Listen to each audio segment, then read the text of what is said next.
Good morning, gearheads. It's Sunday. Church is going on, and you've decided to skip it and be here instead. Welcome to the Blind Mike Project, you heathens. And go to blindmike.net for all of Blind Mike's curses, spells, and links to eternal damnation. On today's show, Joe Rogan and Marc Maron go round 300 against each other. Andrew Schulz explains things. Whitney Cummings is a lying traitor and Saudi Arabian propagandist of the worst order. Alec Baldwin crashes out, literally. And Anthony keeps noticing just how awful Opie really is. All that plus more coming up.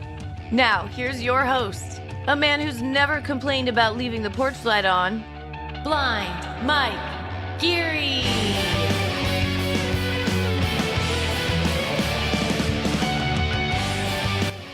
Really assuming some of what if I came out and defended Whitney? They have no idea. I really enjoyed that part, though. Jesus Christ. I really liked that.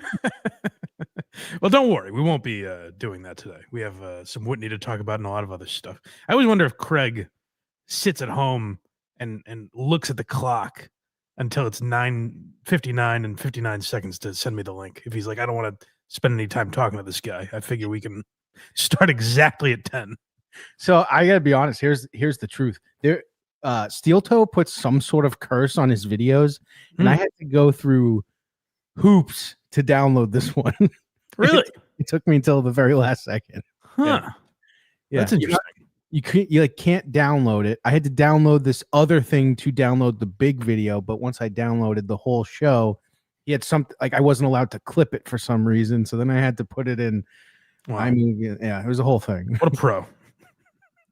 But yeah, he's got something on his video that you can't download. Well, if any of you folks know about that, let Craig know, because it seems like people do not have a problem clipping Aaron Imholt, but I guess try as he might, it seems. Well, I did do it. It just took a while. No, I'm saying Aaron try as he might. I'm saying It seems like Aaron's up to something from jail, but we'll talk about that later. I did have this is the first time since we've moved that the skirt was away for a few days, and we had a handyman over here finishing some odds and ends. Mm-hmm. And he was here during the day, and I realized like they don't think of me as the boss at all. Because they'll like this guy, like he'll ask me questions and I'll answer. I'm clearly just guessing. I'm like, oh yeah, that sounds good. they throw measurements and terms at me I'm not aware of, and I'm just like, yes, looks great. But like he'll ask me like a yes or no question, and I'll be like, yeah, sure, and I'll be like, I'll check with Alba anyways. And I'm like, no, it's fine. And but this was the reason I bring that up is because it was kind of a nice feeling. I was out on my porch one day. Well, and the guy pokes his head out, and he goes, "Hey, I'm going to take a quick lunch if that's all right." And I was like, I had no idea you were still here.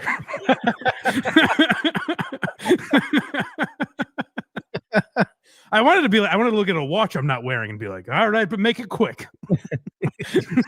Throw something at him and say, get back to work. Yeah.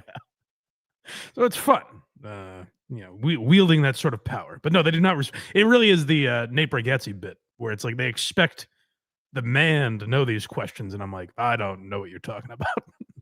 I don't even know what you look like. Yeah, but we soldier on. Things get done here, and Craig is back with us 2 weeks in a row. Mm-hmm. He's like, "Wow, you guys are starting to do shows every week."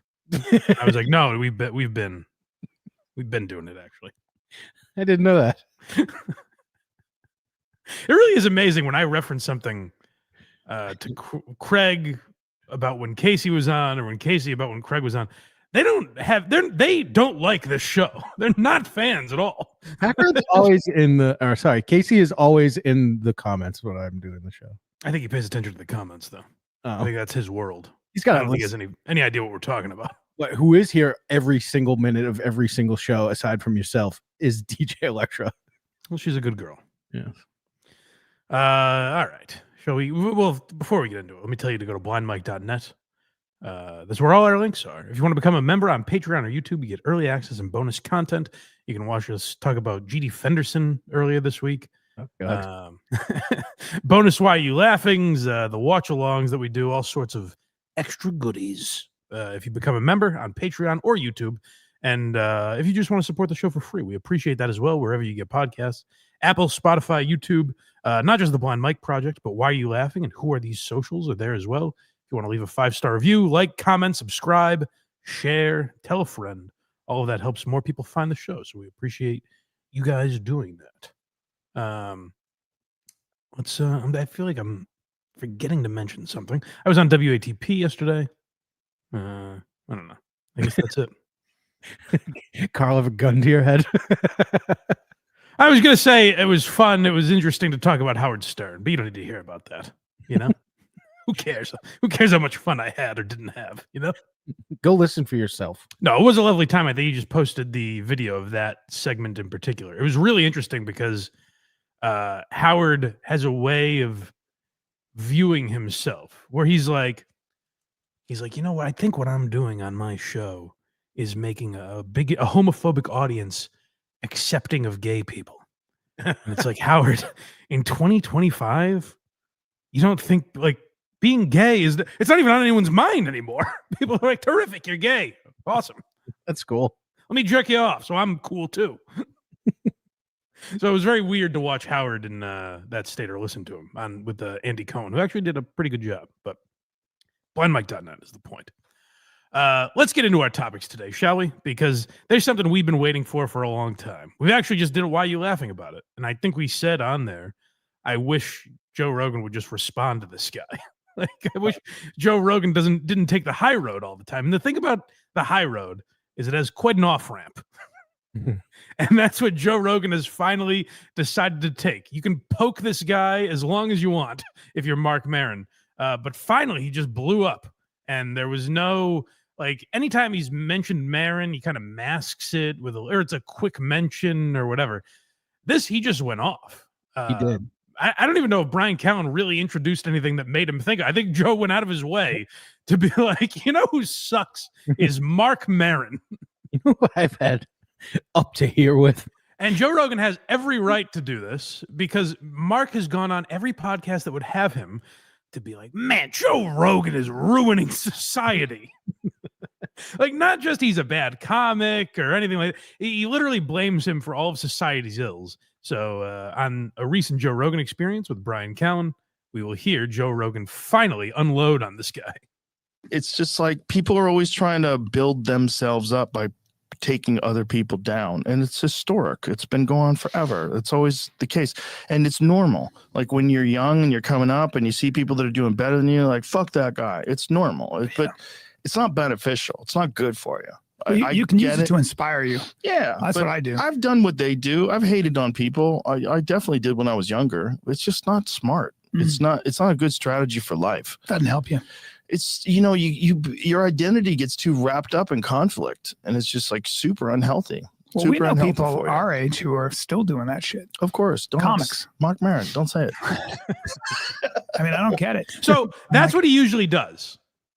Like, that's a typical, like, he'll throw a little tiny shot at Marc Maron and then they'll move on. So when I heard that Rogan was, I think it was like, that's it. Okay, whatever. But then you keep listening and Brian Callen's pontificating about whatever the fuck. And Rogan's like, no, let me stop you right there. I've got more to say. I don't know. I get it. He's sad. I want to point out too how funny it is that you put Callen with someone not Schaub and it's fun to listen to. It is weird, right? Yeah. He's sad. He wants other people to hurt. That's what it is. It's just not charitable. It's also he's pathologically jealous. Like he's like literally mentally ill. Like, understand, Mark, when he first started, when he was just first coming up, was friends with Mitch Hedberg, and then Mitch Hedberg hit, and he couldn't be friends with him anymore. Really? Yep. Stop being his friend.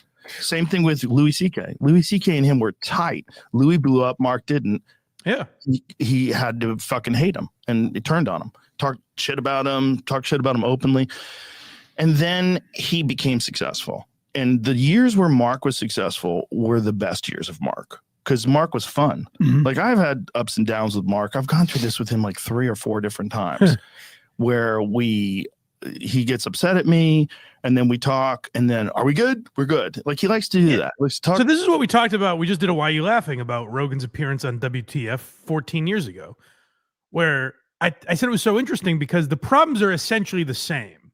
Instead of the Spotify deal and having Trump on or whatever, back then it was Rogan selling out by doing Fear Factor. Like, oh, he's a sellout, he's a hack because he did Fear Factor, and Fear Factor is ruining society. Joe Rogan in every decade has been the cause of the downfall of society in Marc Maron's mind. That's right.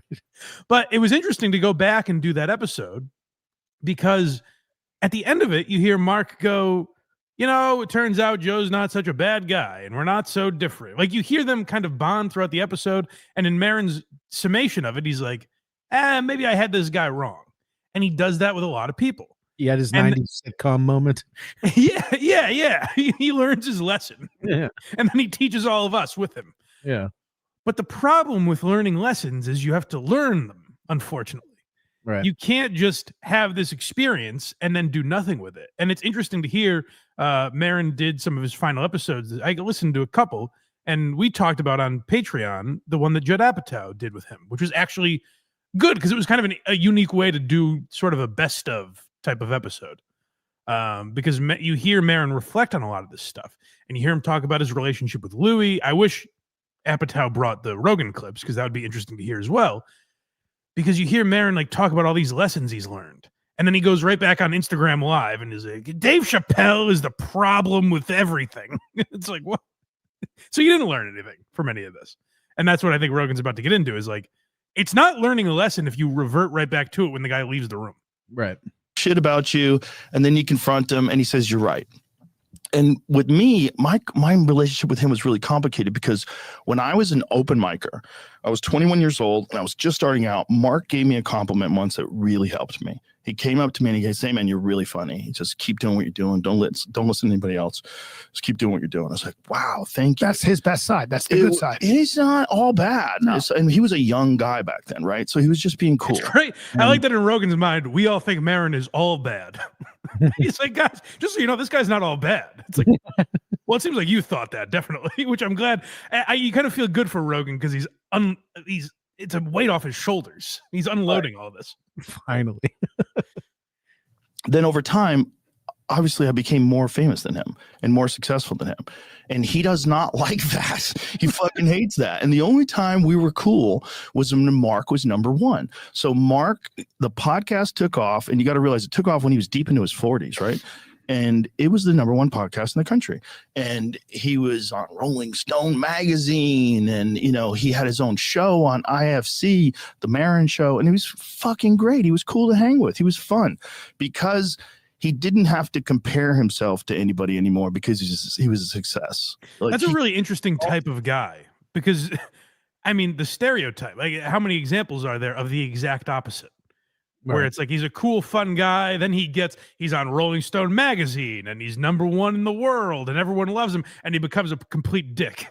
Maron's been a dick his entire life, except when he was on top. That's such an interesting reversal of how things usually go. Right. Success. He was doing a television show. He had his podcast. Everything was great. And we were cool. Like we were friends. Like I'd see him, I'd give him a hug, I'd say, "What's going on?" We would talk. We're friendly at the store. We never hung out off site, but we were friendly. Like we had pushed all the beef aside, and he even did my podcast. We had a great time. And then I started getting more successful, and then my podcast passed his. Then my podcast became number one, and then the Spotify deal, and that's when he started talking shit about me. So he started talking shit about me long before all this Trump stuff. This Trump stuff is just the most recent iteration of this bizarre thing that he does with people.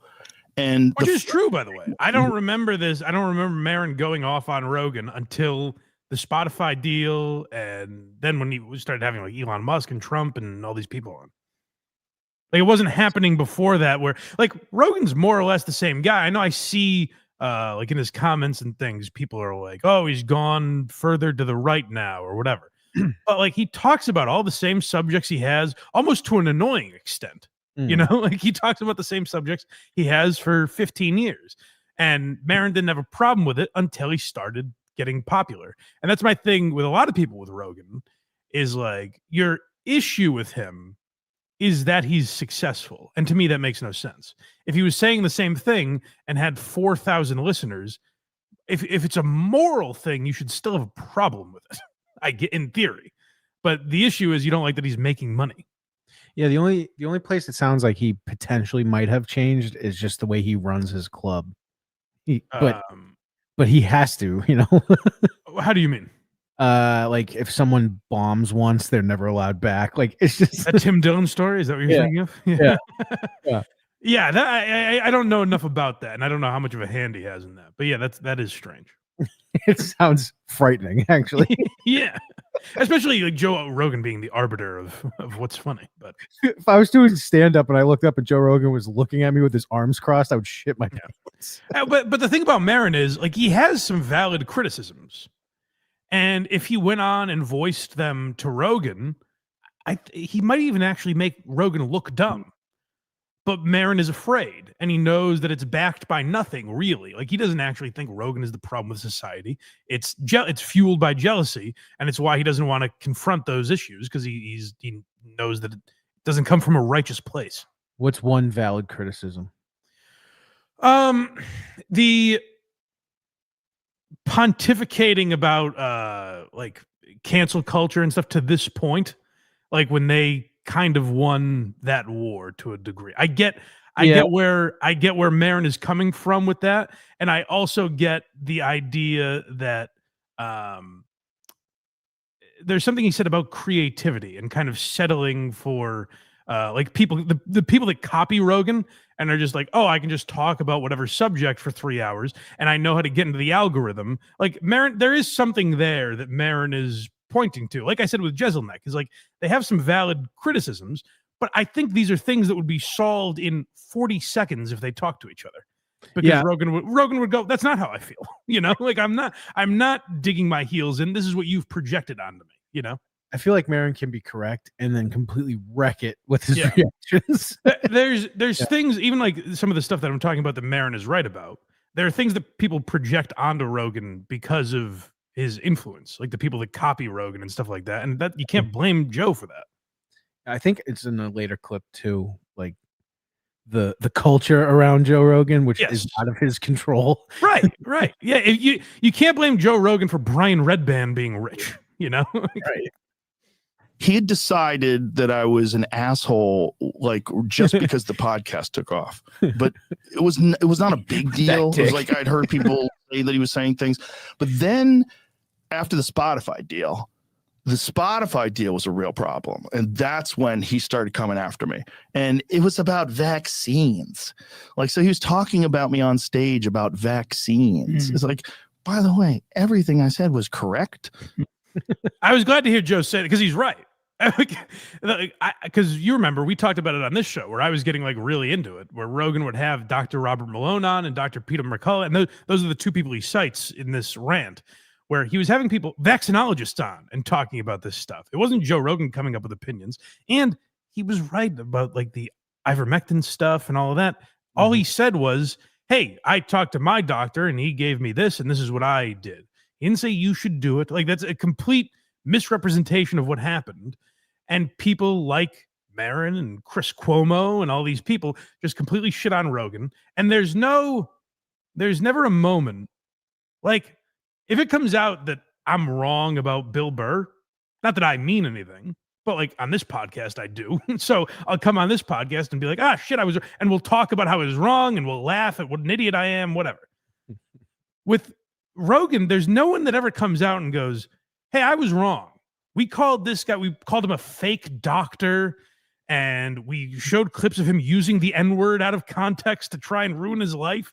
And there's never like, hey, we fucked up on that, even though everyone clearly did. So I'm glad Rogan finally was like, hey, by the way, I was right about all that. Some are saying that Rogan decided to respond when Maron no longer had a show to come back at him with. I think it's a demerit on both of their parts that they won't do each other's shows. Maybe Rogan would. I don't know if he's invited Maron on or not. But like, if they, like I said, if they talked this out, it would be over in 2 seconds. I don't think it would even be an interesting podcast. Well, I don't know about that anymore. I think, but Maron's a pussy. Rogan's going to bring it up later, but Maron is a coward. Like, he'll have these confrontations, so good for him for doing it. But he caves in 3 seconds and is like, maybe it was on me. Maybe it was my own insecurity. Like, he hides behind his own insecurities, which everyone knows he has. So it's this false admission, because he's being honest in that moment where he's like, hey, it's my own bitterness and anger coming up. And then when they leave the room, he's like, man, that guy's a hack. He really sucks. I know, but I think it's to the point now that no matter what Maron says, Rogan's over it. I don't think maybe. Yeah. And K-Corn, to add to what they did to Joe Rogan that we were talking about, they literally altered the footage of him to make him sick. Which is crazy. It's crazy what they did. And there's never a moment of we were wrong. Sorry, Joe. Like, they'll go out of their way to ruin your life and say, look at how offensive this is, and play it over and over again. But there's never there should be an I'm sorry Joe Rogan day. Like, that's how crazy that was what they did to him. This is was it Stupid Jock? Mean Jock. Oh, he's a mean jock. And this is what I'm talking about, where people talk about like the culture. They're thinking of Brendan Schaub. People blame Joe Rogan for Brendan Schaub, which, Joe has some blood on his hands there, I suppose. Yeah. But like, we don't get a Gringo Poppy, though. Think about it that way.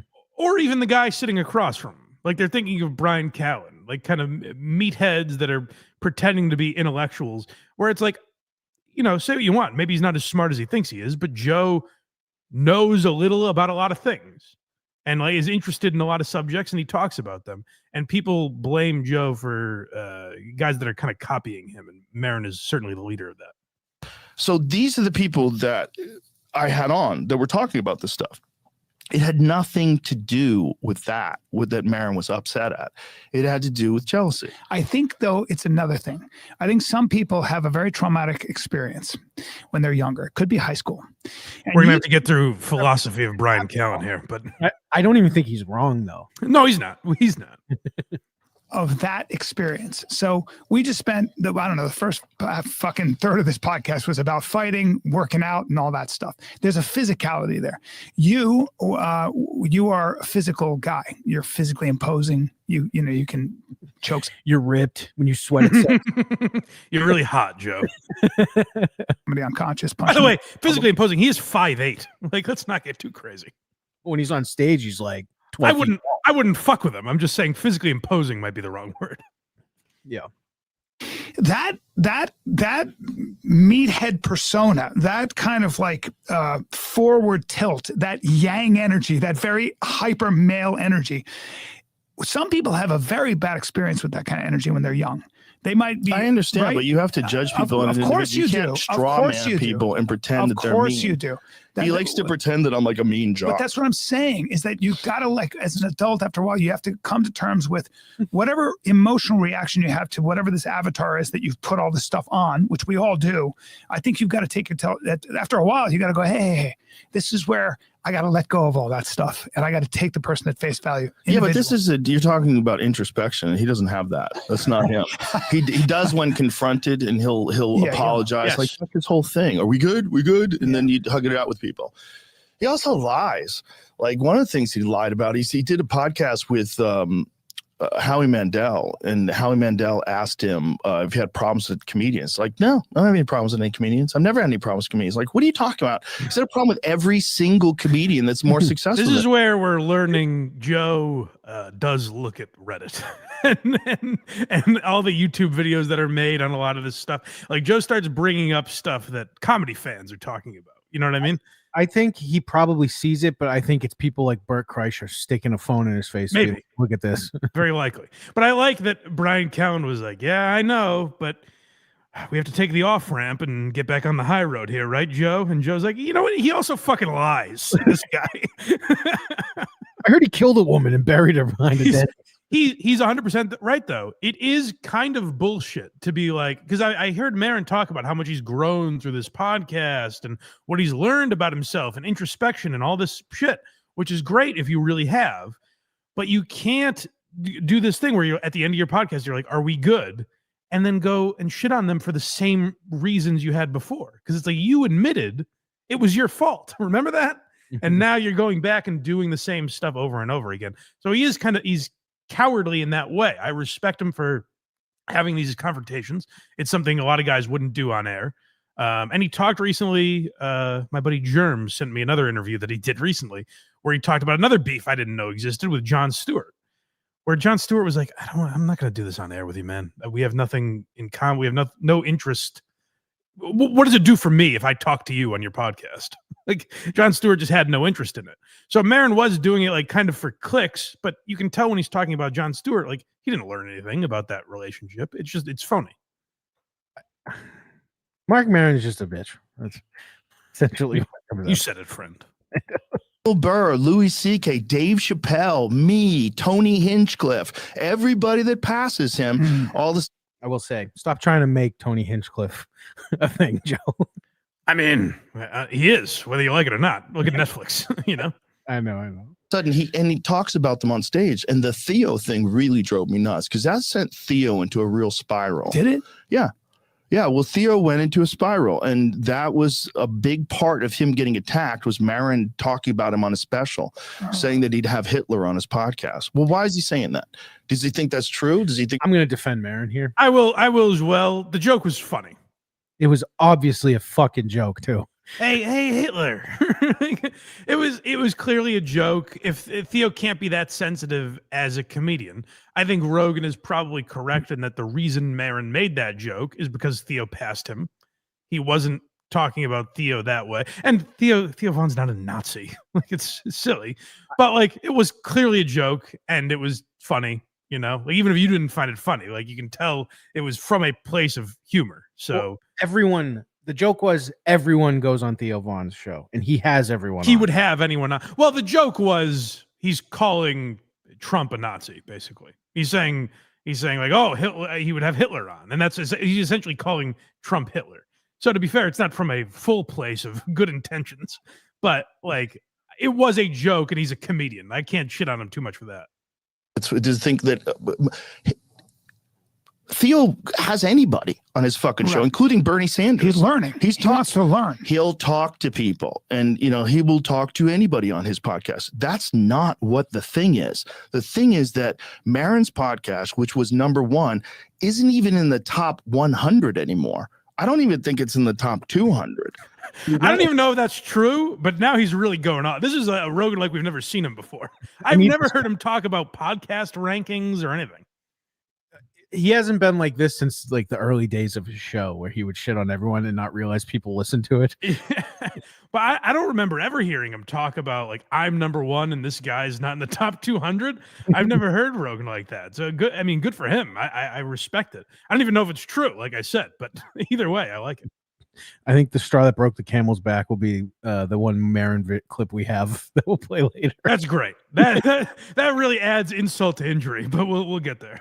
Went away not because he did anything. He didn't get arrested. There was no scandal. People just stopped being interested in it, and I think that hurts the most. And why did they stop being interested? It's not good. The conversations that he has are fun. By the way, what he's about to get into is proof that he sits on Reddit. That's what I'm talking. This is literally what I was referring to, where I'm like, oh, Joe reads the comments. Okay. Fine. But the beginning of the podcast is these like self-indulgent rants about life and him doing things. And there's a thread dedicated on like Reddit where people fast forward to the time, like they give you the time stamp of when he's done ranting. So and I don't read any of this stuff, but I've just heard it exists. And it is true that part of the show does suck, but his interview portion, if you like the guest or are interested, is usually really great. It's strange to do an interview show about yourself. I know. I mean, it worked for him. Like, it made him successful. Like, good for him. But it is strange to be the focus of your interview show, where, you know what I mean? Where you have guests on and try to learn about their lives. And I think he's a good interviewer. I know a lot of people don't like him, but like, I use his clips a lot for Why You Laughing because he's interested in the guests. I'll say that about his interviewing style versus Joe Rogan's. If you're trying to learn about the person, I like Maron's better because he'll chronologically go through their career and their life and what's interesting about them.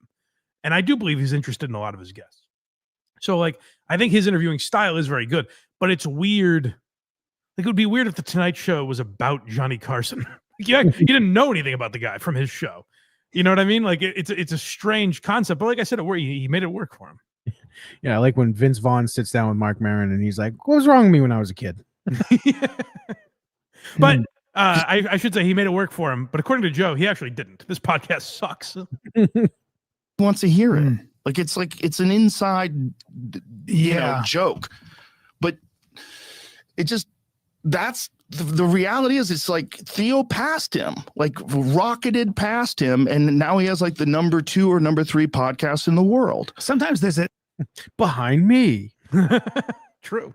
I think Kill Tony passed Rogan for like a day Really? as number 1. Yeah. Quit shoehorning him because you called him a bum once. Has nothing to do with it. You're trying to make good on calling him. Yes, I assume he's listening to this. And Tony, I'm sorry. He's everywhere, apparently. Next, we have no audience. This is where he gets really petty. He turns into Trump. This is great. You've never seen Rogan like that. Like, if this is the first time you saw Rogan, you'd be like, "This is a funny guy." I know. Marc Maron can't fill a club. This is also, by the way, an example of it, possibly. Now, Rogan probably has good information on some of this stuff too, but there's a chance that someone made a joke to him, and Rogan goes, "Really, that's interesting." This could be a moment like that, but you decide for yourselves. The thing is that Maron never developed an audience for his comedy, and he always felt like he deserved it. And that's what drove him the most nuts. He always felt like he deserved it. It's like you deserve what you get. You know what he has a record for? One of those ticket things, whether it's Ticketmaster or whatever one. Number 1 for selling single seats. That's interesting. That's really interesting. It feels like something Tim Dillon told him as a joke. And Joe was like, "You don't say." I actually looked that one up. I don't know if we wouldn't be able to find that. I would imagine, like, if it's true, I'm guessing it's Ticketmaster people telling them that. You think? Who holds the record? It's not that Ticketmaster doesn't post. They don't insult the performers. Is he breaking some codes that he's gonna get shit for? I mean, like I said, it might even be a joke. I like that Craig's looking it up. Who's Ticketmaster's gayest performer? Like they put that online. Why does it keep saying Jim Norton? All right, continue. Friends. That's interesting. Yeah. Really? Mm-hmm. Fuck. Sad people. Sad people that identify with the way he behaves in their actions. I always look at it this way. Yeah. It's very funny to hear. He's just insulting Maron's audience too. But there's a lot of truth to that, where Maron has this thing, and we talk about it every time he goes off on these bitter rants about arena comics. He feels owed an arena audience. Like, he feels, well, Shane Gillis hasn't been doing it as long as I have. I'm more introspective and deep, and I'm a bigger thinker than Andrew Schulz. I should have their audience. And it's like, I've never seen that proven. Like, I think Maron, I've heard Maron be funny, but I'm never like blown away. Like, holy shit, this guy came up with that. You know what I mean? There's no material that I can point to where I'm like, that's genius. Like, you look at him versus Louis. If he's jealous of Louis, I mean, it's not close. Like, Louis is a legitimate comedy genius. And I don't think Maron is that. But I think he thinks like we're at worst equals, and I deserve his audience. Like, there's a lot of truth to what Rogan is saying. The best guy to talk about Maron might be Joe Rogan. Like, he pretends he doesn't pay attention to this stuff. He is a Maron expert. This is all so on point. I want to go back to the single seat thing real quick. Go ahead. I find it funny that Rogan's insult is he holds a sales record at Ticketmaster. See, that's why I think it's a joke. I don't think it's possible that Maron holds a record. I think it's Rogan misunderstanding a joke. I think Mark Norman threw it out there with a pun attached to it. And Rogan was like, "What do you mean by that?" He just goes, "Interesting," and then like puts it in the back of his head. He's gay, and Mark Maron is a Muslim. He praises Allah. Interesting. Next, we have Angry Mob. Okay. might not like these guys. You might say this guy sucks or that guy sucks, and I like this guy. No, it's fine. You're allowed to have personal taste, just like there's personal taste in music that I don't like. But the proof is in the pudding. Do people come to see you? Do you put asses in seats? Do they enjoy the time, or is it an angry bomb where you're on stage ranting about other comedians? Well, that's Maron, and he does it all the time. Tim Dillon was just saying he was doing. Up there it is. I told you. In LA. You know what he has the record for, Joe? The most single seats sold. He has no audience. Tim Dillon just watching this going. You'll be hearing that impression later under a different name. Just ranting about all the comedians that are at the Riyadh Comedy Festival, which is all, like legitimate area of criticism if you can make it funny. We'll get to that too. You're working for the Saudi government, and they've definitely done some stuff that's fucking horrible. 9/11. But the root minor of it stuff is not. Some minor stuff. He said it. Not real. It's not that he cares so much that he wants everyone to do the right thing. That's not it. He's upset that all these people are getting attention. He's upset that it's very childish. But he'll make it look like, he's the righteous side, the left, the progressives. He's the voice now, and he's going to fucking, we got work to do. We got to get these fascists out. But it's about him getting more attention. Yeah. That's what it ultimately is all about. And that's unfortunate. And I'm not mad at him. And if I saw him and I talked to him, we were cool, I'd hug. You're just being honest. You're being just honest. Right, but he wants to pretend that everybody else is bad and mean. And this is like the reason why they're I like how he wants to call me mean. He's been talking about mad shit for the last on the but again, show in the world. I don't fault Rogan. It is funny to hear him after all this be like, and I'm not mad at him. it's kind of funny. But Maron's been poking him with a stick for 4 years now. But I guess 30 years. Yeah.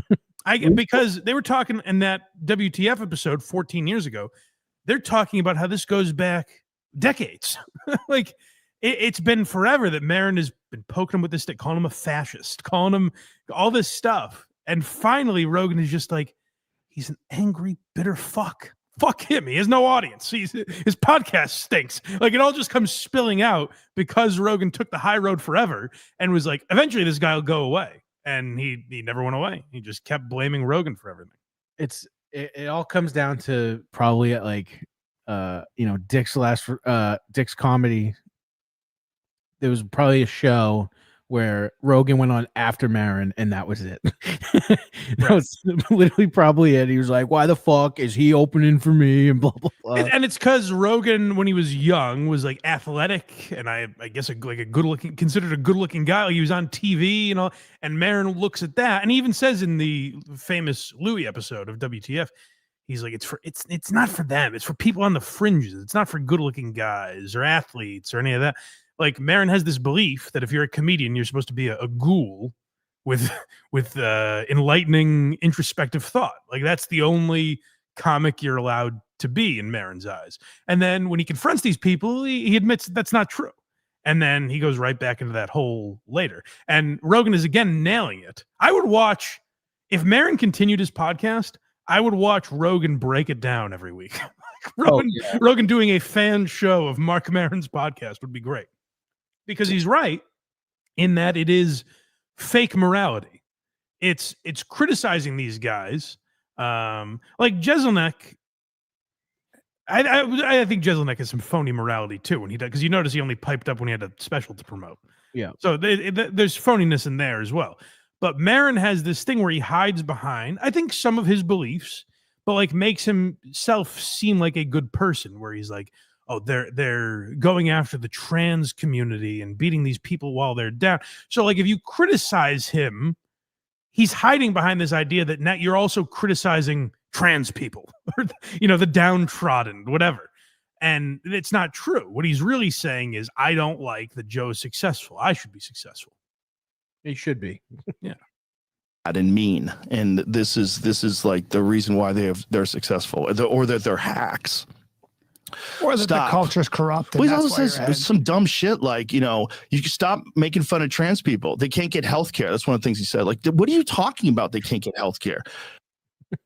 That's right. And he really gets into it. But like there is, Maron went on some rant where he's like,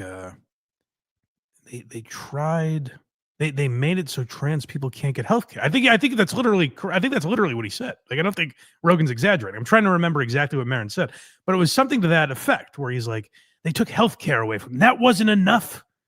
And it's like, hey, what are you talking about? Joe Rogan took it away from them?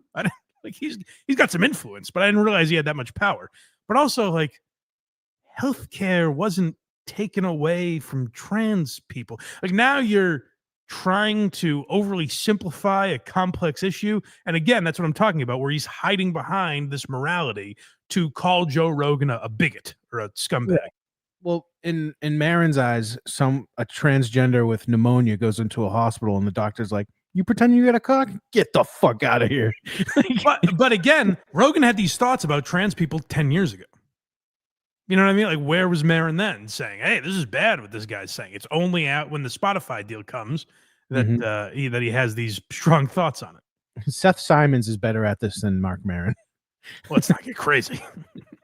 His straw man is transgender people can't. You should stop talking about it, man. They can't get medical care. They can't get health care. You happy? Like that has never been the case. Well, he's it's saying not that's what you're saying. That the problem is is just trying to get you to limit the amount of things that you're talking about that people want to hear. Right. That's really what he's doing. Yeah. It's like a really selfish, self-oriented fucking thing. It's not righteous. That's what's the crazy thing about it. And people are going to find that out, man. They're going to dig into you. They're going to listen to the things you say. By the way, that man, that's the first time I've ever heard the Tim Dillon impression. When Tim Dillon does Joe Rogan, I've always been like, I don't get why this is. I've never. And right there is the first time I was like, oh, that's what he's doing. He does it more when he's getting serious. They'll find out, man. You behave and the things you've talked about, saying, you know, like that the whole reason why everybody voted for Trump is because they wanted to say the word retard. That's a straw man. Hell yeah. Like, it was a really funny bit. I get it. It's okay. It's not that good a bit, but it's just he gave it to him for a second. He's like, it's a really funny bit. I mean, it's not that good a bit, but well, considering everyone thought of it. Right. But there was something to be said for that for a moment. Where it's like, oh, hey, what are they really fighting for? Just say the word retard again, you got it. Like, okay, that's kind of a funny joke. Maron has really hammered it home to the point where it's like, well, that's not true. And that, now, like I said a few weeks ago, it's like, well, Charlie Kirk got shot for having opinion. You know what I mean? Like, yeah, it's not totally crazy what Rogan was talking about. Did he go on too long about it after we kind of all figured it out? Sure, you could definitely say that. But like, Rogan was talking about people that lost their jobs and people like their families were under attack and things like that because someone didn't agree with a tweet that they fired off or a joke that they made. Like, it is silly. And Maron, as a comedian, is aware of that. And I think if you listen to Maron talk about some of these subjects years ago, he's aware of that. But he is sort of a coward and doesn't confront these things honestly. He hides behind them. Oh man, that's not true. What everybody wanted was they realized there was a crazy thing happening where the border was wide open. Yes, yeah, and then he gets more into that argument. that was the end of that. Yes, that took them away. Then Rogan got into the border, and I was like, hey, bring it back to Maron. Come on, you were doing so good. It was nice to hear. It really was. It was refreshing as a guy. First of all, as a guy that loves comedy gossip and drama and all that stuff. But also as someone, like, we've talked about all these Maron instances for months. Yeah, a year probably. I mean, really more than that. Because if you go back, not that we were doing it regularly, but every once in a while, our buddy Lieutenant Kirk would send us like Marons on Instagram Live bitching about Rogan and on and on. And you would wait for a Rogan response and it would never come. So it was kind of nice to finally hear.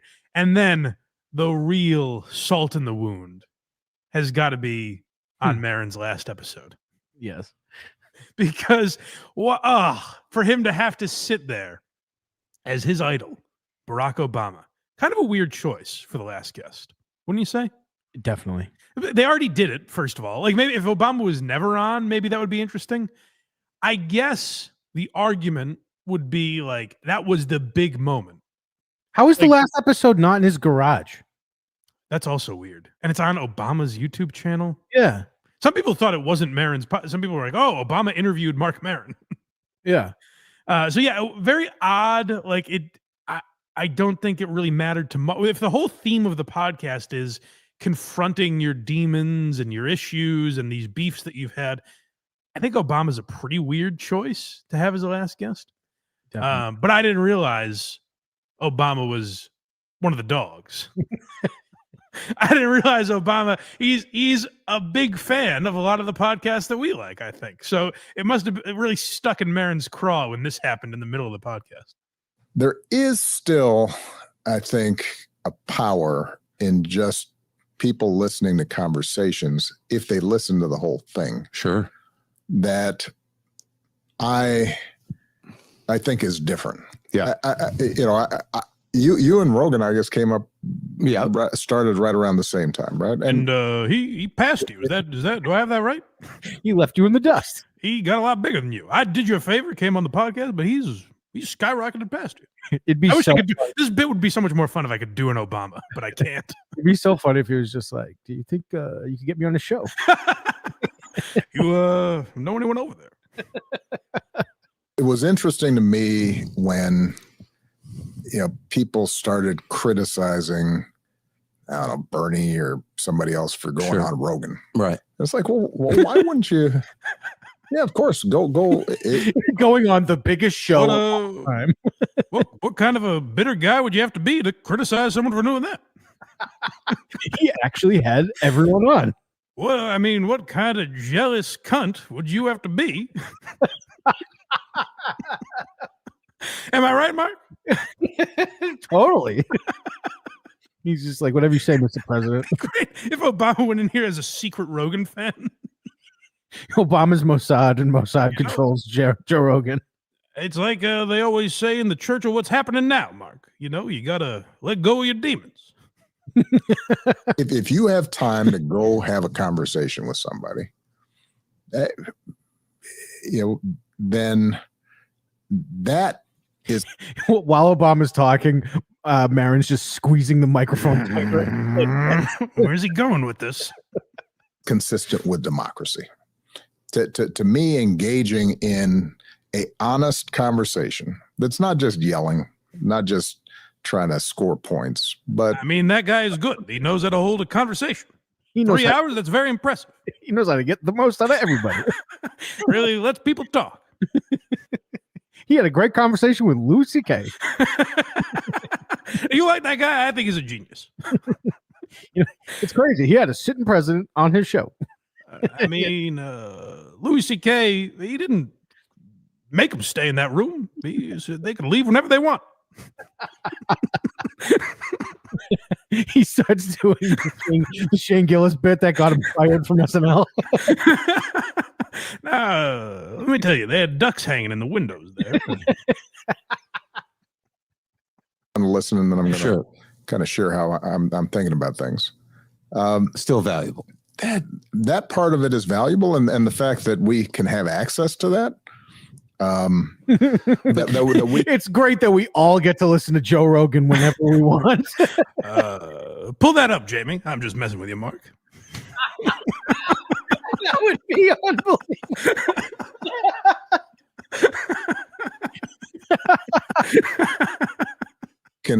We can in some ways participate in that conversation. I think is actually not the big problem. The problem that happens with podcasts is that they get all chopped up. That's what Rogan does great. He just lets it hang. He just lets it rip. You ever seen Protect Our Parks, Mark? Man, those guys let it. You seen how many Bud Lights Shane can drink? That park got destroyed at the first episode, yet they still do it. All right. Sadteo, bitch. I'm out of here. If he says our dicks to all our enemies. And Maron just has Trump on as the last guest. oh my God. It'd be so funny. Obama should go on Rogan. I bet he would. Yeah, I don't. I mean, you just heard him there. Like, say what you want about him. He seems more open-minded than a lot of current. Yeah. Yeah, that's how he pulls the wool over your eyes. I understand. And he goes drones families, and he's like, I don't know what you're talking about. Well, hey, you got to do what you got to do. That's right. But he likes he's one of the dogs, baby. Yeah. Hey, I'll bomb whoever. I'm not some gay bitch. You know, Craig's being gay as hell right now. He's like, Michelle Obama, dog brain. You mean Big Mike? I'm just messing with you. But the thing is, I think Rogan would ask about the chef that drowned. Like maybe, but I mean, like, Rogan's not like a dangerous interview. I think he would kind of read the room. Yeah, he would try to talk to him. He'd probably get him on policy conversations more. Maybe. I would listen. Yeah, I did think it was just great that in Maron's last episode, he's been teasing this for months. Oh, the podcast is over. And he's like, I got President Barack Obama. There's no one I'm going to be more comfortable with. And then halfway through, he's like, you know who's great is Joe Rogan. I don't think Spotify gave him enough money. For my last episode, I'm going to give all the control to someone else who can post it on their platform. And I'm just kind of sitting there as they talk about my enemy. I'm doing Kill Tony on Monday, Mark. What do you think about that show? He's going to do it with Gillis as Trump.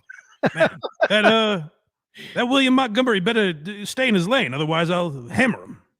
He's not getting one over on me. I'm starting a show called The Barack Obama Experience. This would be so much more. If I could do an Obama, it would be so much more fun. Yeah, the cadence is more important than this one. Yeah, I guess. We got some super chats. Well, let's hear them. Labyrinth Mystic gifted 5 memberships. Well, thank you, buddy. That's very kind of you. Thank you. Joe from Virginia, $5. How disgraceful is it that one of the Harvard Degree 6, Justin, forgot the name of the great Tom Myers? That was, I guess Justin does a bit where he's always against me, but to hear him to hear him pretend he didn't know who Tom Myers was, that was humiliating. Did you hear that? Missed that part. Kurt goes, who's the bad comedian you and Mike went to see? And Justin goes, oh yeah, what's his name again? Oh no. Yeah, it was tough to watch, but listen, he's a bits guy. I guess he was doing a bit. Maybe he was a Dat fan. Can we give him that? No, that's not who we went to see. Damn it. Don Fried. You're right. You're absolutely right, Joe. I thought the same thing. Don Fried Chicken, $10. Hey, Craig, I don't think I want my daughter going to your haunted house tour for Halloween this year. She said it was scary last year and that she, quote, lost her innocence. Well, it's kind of a good thing, though, right? From a Halloween. Yeah, pretty scary. Haunted house. Yeah. She said the demons didn't show themselves visibly, but they were there. They were there. Colostomy Stephen Cunt, $5. Can we get Craig themed holiday merch? Craig-O-Lantern, Merry Craigmas. St. Patty's Day can be a Craigophile shirt, maybe some Easter Craigs. St. Patty's Day is just. There's no theme to St. Patty's Day. It's just a Craigophile. All right. Holidays like that, I guess. Interesting. It's an interesting idea. Craig-O-Lantern. Zatoikis cane sword. Okay. $5. Can you inject Sam Roberts into the conversation somehow? Costume. Sam Roberts. Done. He likes wrestling and he works for WWE. You know that? Yeah. Flatbush Tommy, member for 14 months. Oh, thank you, buddy.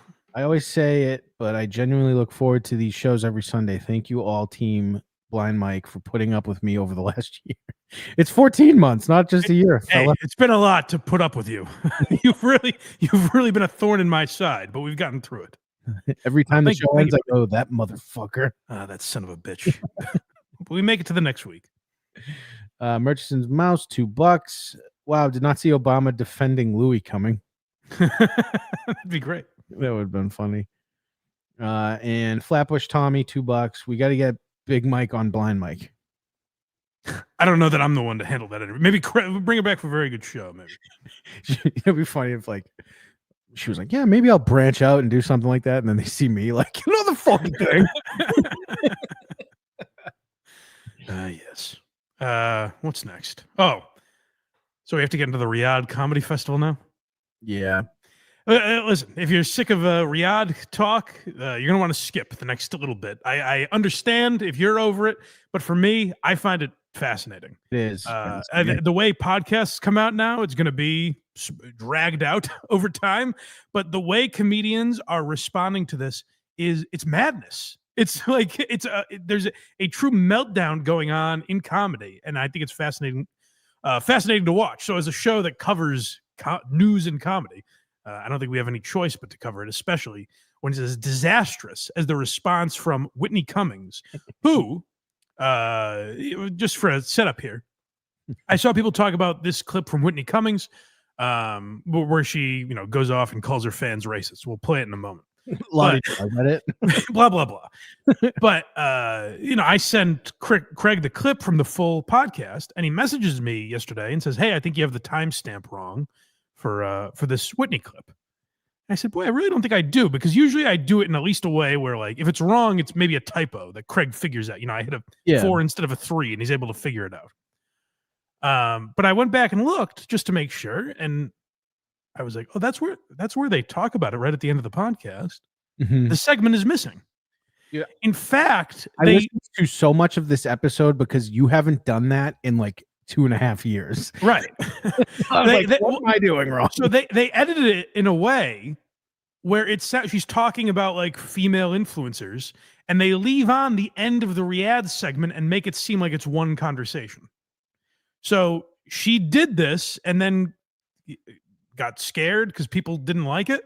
So she did not stand by this at all, which I found very interesting. So she deleted this from her podcast, but this is what she said that she got, I guess, enough backlash for to delete it. Riyadh. This is the second podcast where I did start talking about the Riyadh Comedy Festival. I can see the shout out to Unique, by the way, for posting this. Otherwise, we never would have had it. Yeah, and he didn't talk over it, which is nice. Yeah. Dresses, the festival. You know what? I don't think I need to address it. You guys have it all figured out. I think you guys got it. Yeah. You guys, I guess I'm this weirdo. I don't operate under, the idea that every government and their people are the same.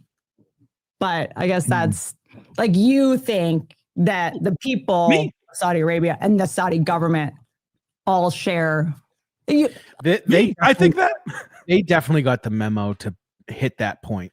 They got it late, yes, but you were right, because Craig said last week, like, didn't someone like give them kind of the talking points to be like, this is what you say, and it came late, but now all of a sudden they're like, oh, so you think the people and the government are the same? I guess you're all idiots. No. People are taught. No one, like I said, even the most racist people, I have not heard say, how could you perform for those animals? No, people are saying, how could you accept money from the Saudi government? Now, again, I'm not the place to go because people are like, oh, you let Aziz and Louis off easy. I'm not the place to debate Saudi Arabian policy. I've never been there. I don't study it. There's a lot better places you can go to listen to people talk about like the real morality of going over there, even if they have good reasons. I think there's people that break it down. There's people that break it down a lot better. Yeah, like listen to Craig's show. but there's people much better equipped to do it than me. What I focus on is the hypocrisy of these individuals that is off the charts right now. It's crazy because Whitney Cummings will moralize to her audience about feminism and being a woman in this society and all these things. And in Saudi Arabia, she has not said, by the way, that being a woman in Saudi Arabia is a great time. She's not like, oh, you guys actually have it wrong. All the stuff you think about women over there, it's incorrect. Because that's the part I'm willing to believe, is that I'm ignorant to things. You know what I mean? There's no situation that's ever been as easy as the headline makes it out to be. There's nuance to everything. I'm ignorant to what's happening over in Saudi Arabia, so I'm willing to listen to that argument. I'm not willing to listen to some fucking empty-headed moron do a Bill Burr impression.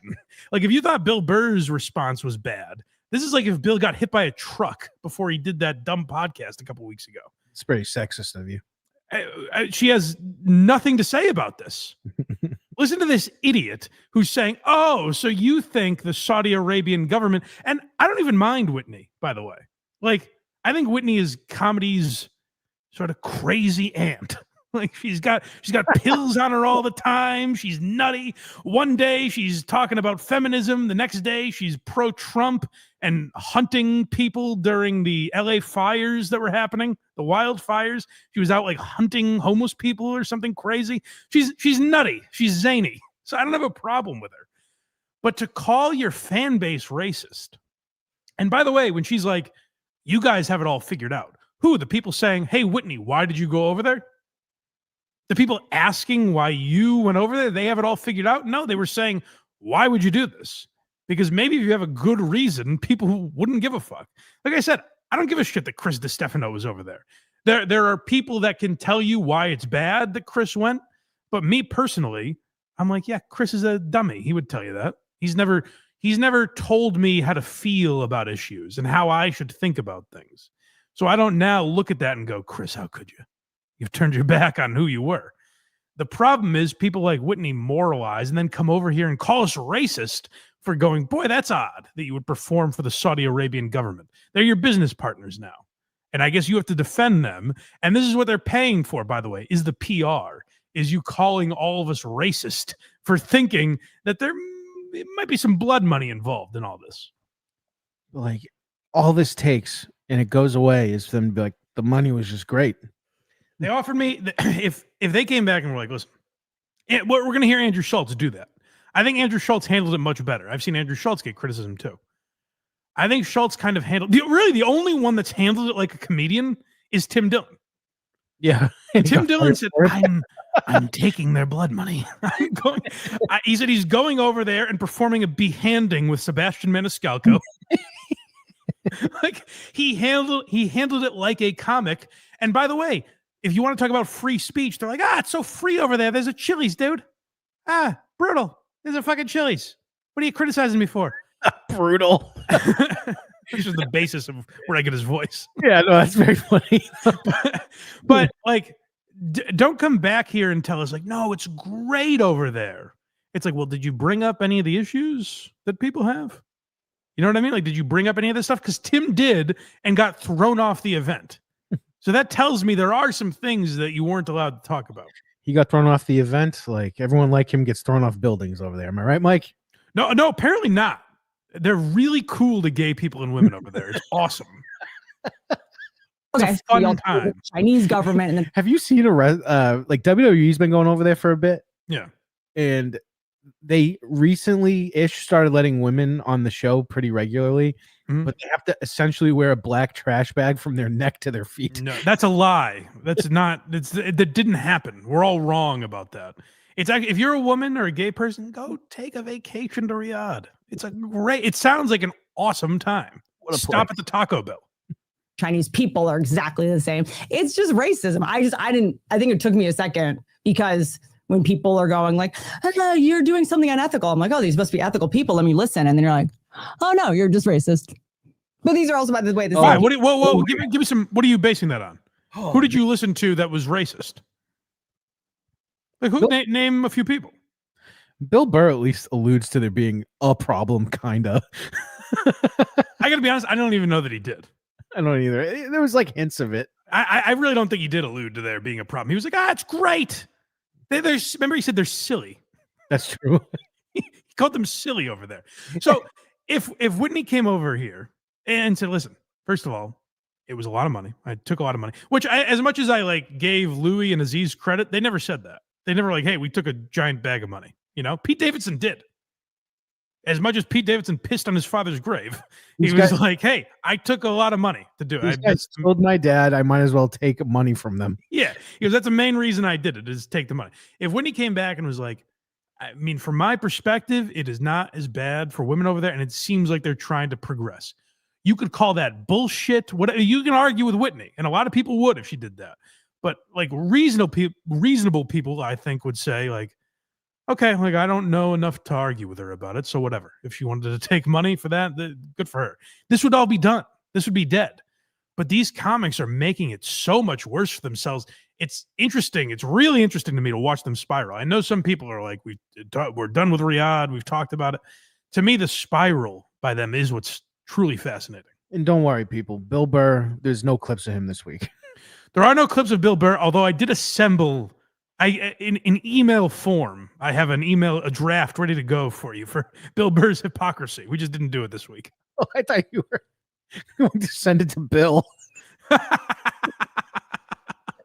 Take a look at this.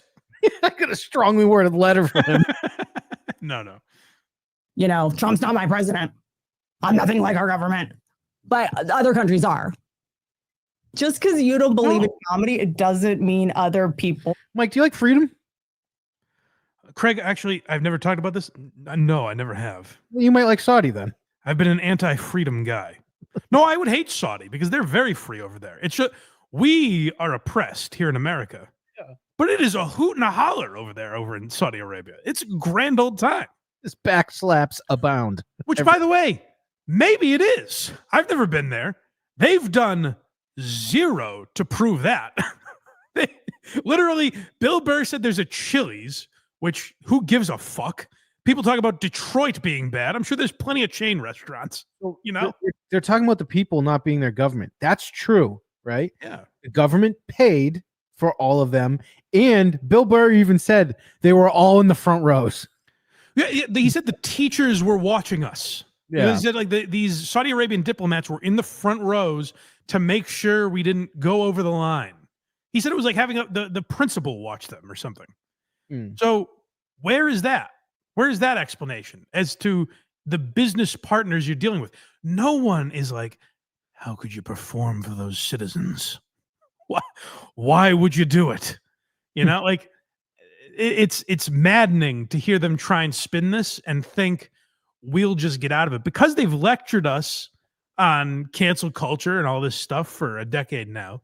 They thought everyone would be like, oh, well, they just believe in free speech, so this must be part of that. They're going over there to help free speech or whatever they're spinning it as now. And unfortunately for them, their audience was not dumb enough to just take that at face value. Don't. People are like, oh, you sell out. I love when a Nepo baby tells comics who grew up poor that they're sellouts. People whose dads have points on huge television shows. So go back. I want to start this over. This is what a lot of people pointed to in this rant. I don't know if you can tell who she's talking about, Craig. But his name is Chris D'Elia. You familiar? I am familiar, yes. So Chris D'Elia mentioned, and he's not wrong. Oh, he's not. He mentioned the hypocrisy of distancing yourself from Chris D'Elia in the name of feminism before you know any of the facts. Chris D'Elia's point was like, hey, well, I don't know if you're this feminist who stands up for all women and like, abandoned me. Seems a little odd that you would go over to a country that reportedly isn't the greatest to women, it seems. So Chris is 100% right to point that out. Is Chris doing that from a place of bitterness and anger? Probably. But like, can you blame him? Where he's like, hey, fuck you. Like you had this righteous indignation towards me. And now all of a sudden, and by the way, big win for Chris, because he's like, not only did you take that blood money, you snapped when people questioned it. Like you had a fucking meltdown. And by the way, another thing, we'll start this part of the clip over. Take note of this. A lot of people pointed out that Whitney went to the same school as Trump's children. Like Whitney went to private school. Like she grew up rich. The idea that she's lumping herself into this group of poor comedians is also very out of touch and silly. It doesn't mean other people don't. People are like, oh, you sell out. I love when a Nepo baby tells comics who grew up poor that they're sellouts. People whose dads have points on huge television shows are like, I have a backup plan, a trust fund. You're a sellout for making money. Comics have been doing rants about it. By the way, any comic who has ever worked with Live Nation, which is all of them, has taken Saudi money. But keep with your little rants. So that's not true. No. A Saudi Arabian company invested in Live Nation. Mm-hmm. Like for a time, like had a small percentage of. That's very different than the government handing you money and telling you what you're not allowed to say. Now, Are there lines like, we'll listen to Andrew Schulz in a little bit, who brings up like, hey, like Marc Maron does a show on Apple. You want to talk about like sweatshops that Apple runs and things like that? Sure. Yes. We're all hypocrites in some roundabout way. This one is a little more direct. And all people are looking for is an explanation, or not even an explanation. They're looking for you to say, it was a lot of money and I couldn't really pass it up. And instead of that, you call your audience racist.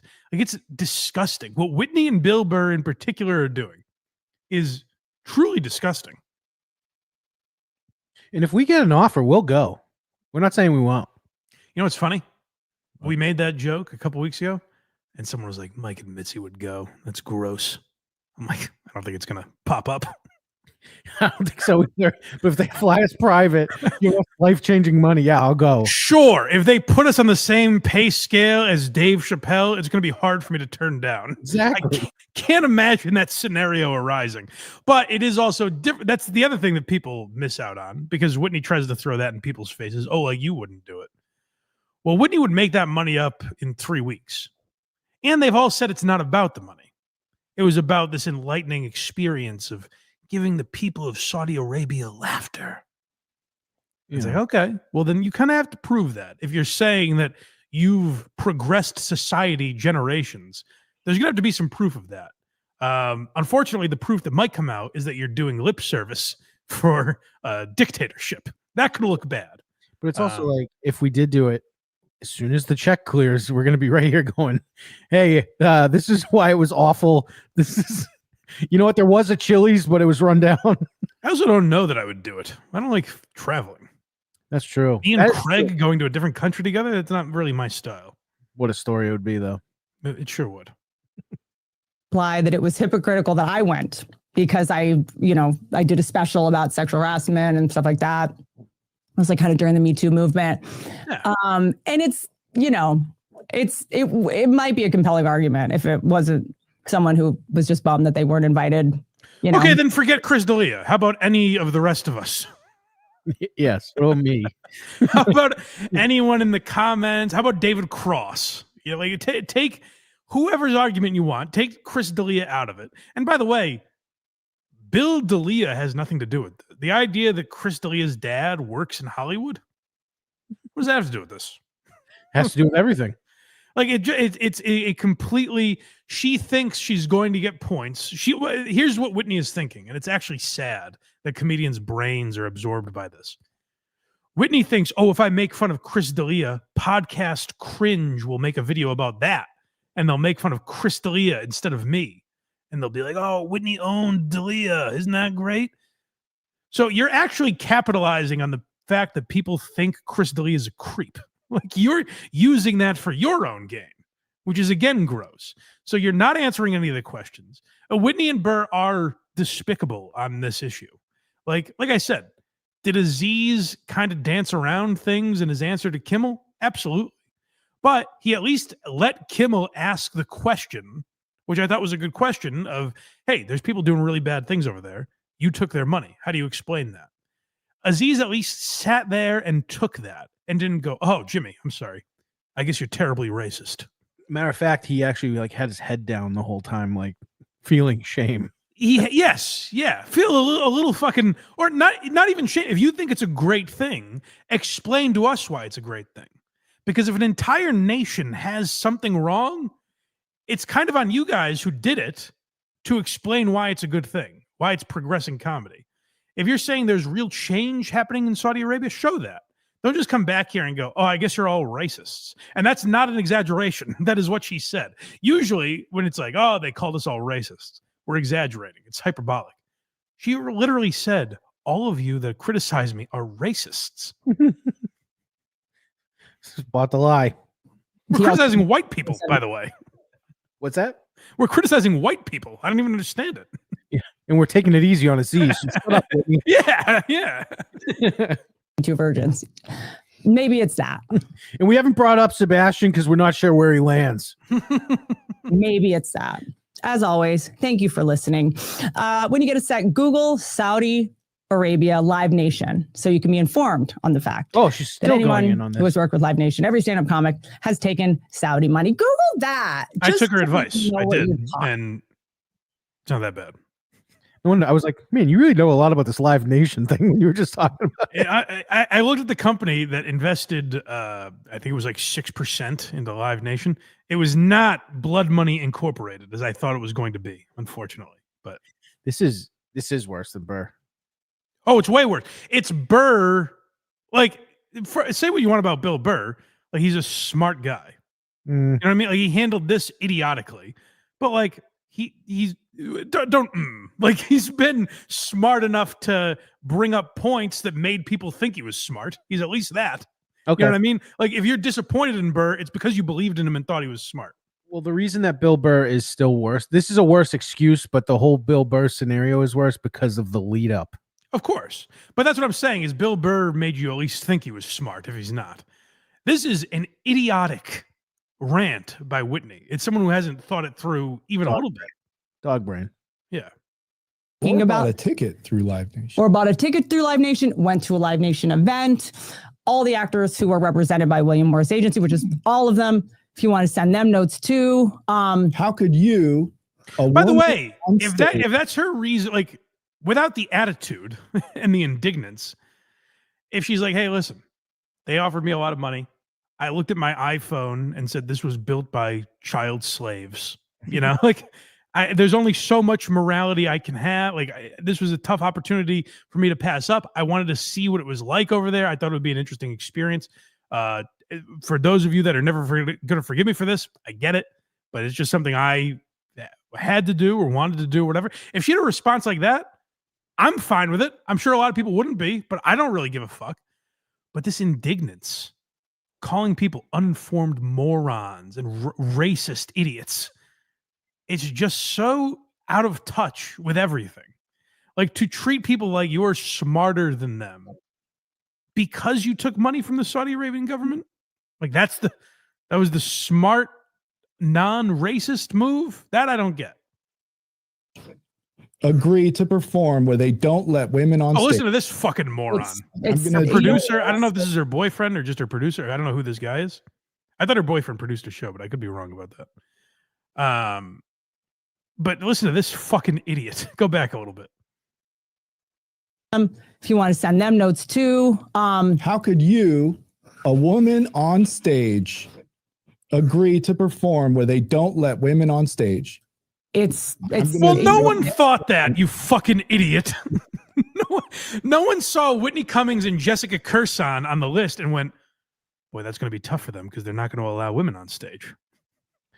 Obviously, they were allowing women because women were on the fucking bill. You fucking moron. The problem is people are saying the citizens, the female citizens over there have been oppressed in a variety of ways. So how could Whitney then take their money to perform? And like, I'm ignorant to some of this. When Bill Burr says, hey, there's babes in the front row. There's hot chicks in the front row. No burkas on. Like, I assume he's not lying about that. What I've read is that these are family members of the Saudi Arabian government. It's not the downtrodden going, 2 tickets for Bill Burr, please. Like, I've read that that's not the case. But again, maybe I'm uninformed on it. It's kind of up to you guys to tell us we're uninformed and how we are. So I brought up the WWE earlier, but Yeah. when they first went over there, it was crazy. Women were not allowed on. Yeah. When there was a commercial for WWE in Saudi Arabia and a woman popped up, it would cut and not show it. Right. And when they first started wrestling, they already did the whole thing for women. Like the reason that the women got to do stand up was because of them. At first, when they would wrestle there, the guys would stand up and turn their backs to the ring until it was. But can I tell you something? Like, that's how progress happens. Yeah, no, that's what I'm saying. She's trying to take credit for it. Craig just gave a better reason for Whitney Cummings to go over there than Whitney Cummings could ever think of. Yes. If she said, hey, listen, the WWE's been over there for a few years. When they started over there, they couldn't show women on the commercials. Like, they couldn't have women there at all. But what WWE did is progress them forward. And that's what we're trying to. Hopefully in 10 years, they'll have all women lineups and it'll be all women crowd. You know what I mean? Like, do that. Craig just gave a better explanation than any comedian has. It's crazy. Yeah, it's not that hard to just sit for a second. Bullshit us. I'm stupid. You can't even convince a dumb guy that you're doing the right thing. That's how moronic you've been on this, Whitney. This is Statement, but regression of the highest order. they don't let women on stage. No. How could you go? How could you? Wouldn't it be great if that was the argument? If we were like, oh, Whitney, you fool. You accepted their money. They're not even going to allow you on stage. Yes, then we would be dumb. You're right. But no one has said that. This and, how could you? How could you? And how could you? And also, That was funny. How did it work? I guess. look, it's She just threw her head back and laughed extremely hard at that. It was good stuff. I'm gonna guess Riyadh was upset with the quality of her set if she thought that was hilarious. Listen to this tone, though. Like this just Trying to help. condescending tone that she's speaking to people with. And by the way, I've talked about a lot of fake outrage topics in my day. I've thought a lot about them and looked into them. This is not that. No one is trying to ruin Whitney's career. No one is trying to get her gigs canceled, anything like that. At least not that I've seen. What I have seen is Whitney's fans, Bill Burr's fans, like fans of these people saying they are disheartened by what they've done. And they can't explain that. Like, that's the thing. They want to make it like it's this fake outrage mob that's after them. No, it's your own fans. And they're not acknowledging that. look. It's. I'm trying to help you sound less racist. Also, if you would Okay, like thanks. to, don't buy it. I don't want your blood. This is her selling her book. Holy fuck. I don't want your blood money. What? Now so my money is blood money now? How does that work? My money is the same as the Saudi Arabian government's. And by the way, I'm not saying Whitney didn't do it. She's friends with Hinchcliffe. But like a lot of these comedians are people that criticize Tony Hinchcliffe for doing Trump's rally. Yeah. Well, People were like, that's not comedy. Oh my God, Tony Hinchcliffe that's lame that Tony would do that. And then you get over there and get paid by a government. I don't even know if Tony got paid to do that with Trump. They got paid by a government. Three Mexicans died putting Mike's pool in. When he pays me, I take the blood money. That's right. That's right. I say, you take this. He's sitting there with his corncob pipe going, "Meh." I said we had women watching them. It was fine. Yeah. If you would like to, don't buy it. I don't want your blood money. I did write a chapter in my book about when I went to Dubai. Not the same. You guys would know how to pronounce. You tell me, how do you pronounce it? I'm so ignorant. I don't know. Hey, if you're prove you're not ignorant, because this has been the most idiotic rant. This is an unhinged woman. Like she's losing her mind here. Oh, here we go. I wrote a whole chapter about when I performed in the Middle East 10, 12 years ago. You guys were mad at me then. Not sure why. You ever The government didn't pay you. Israel, you fucking idiot. The government didn't pay you. But even if she went to Israel, that's the Middle East. But like, there's no, you performed for the government. And again, I'm not even saying I would have I wouldn't give a fuck if they just did it and came back and had a somewhat normal response. What's interesting to watch, and the reason people are talking about this so much, is because they're spiraling. They're having true meltdowns in front of our eyes. But I explained how I went to the Middle East and learned how toxically ignorant I was about the Middle East, and how Tell us about that. The biggest takeaway was how to separate the people that live in a country from the government. Stop saying that. It's bad for you. That is a bad look. You performed for the government. Stop saying the government is bad. What you want to do is convince us the government is good. Oh, boy. You performed for the government. You accepted the government's money. Stop saying, hey, the people are great. It's the government that's bad. Yeah, those are your business partners. You don't like I said, we're going to hear Schulz bring up like the Apple example. If Marc Maron went, oh, no, but it's not the viewers of Apple that are bad. It's the corporation. We'd be like, yeah, that's what we're saying. Government. Far be it from us to have a journalist murdered. Also, the same people who are like, Wait, what? if they found What? That's the kind of the problem, you Far dickhead. be it for us to have a journalist. This guy's a real moron. Like Whitney's just under pressure and handling it poor. This guy's a fucking idiot, whoever he is. Oh shit. government. Far be it from us to have a journalist murdered. Also, the same people who are like, if they found out a Fox journalist was murdered, they would truly throw a party. Yeah. Well, those people are idiots too, then. I mean, when Charlie Kirk died, like half the country was like, Right. "Yeah, he got what he deserved." But can I tell you, if pick a person that you're talking about, if that person criticized Bill Burr for going over there, I would say you're a fucking hypocrite. Right. You know what I mean? That's the problem. Is like they're not addressing the hypocrisy. They're saying like, "Hey, the people are different." It's like, yeah, no, the issue is with the government. You're correct, Whitney. You are right about that.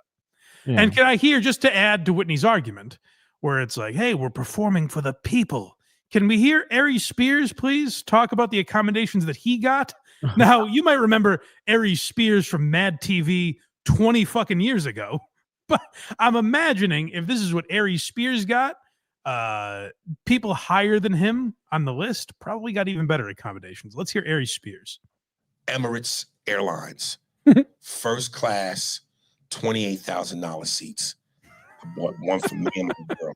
I mean, the festival paid, but you know what it is. It's still my money. It's a big difference.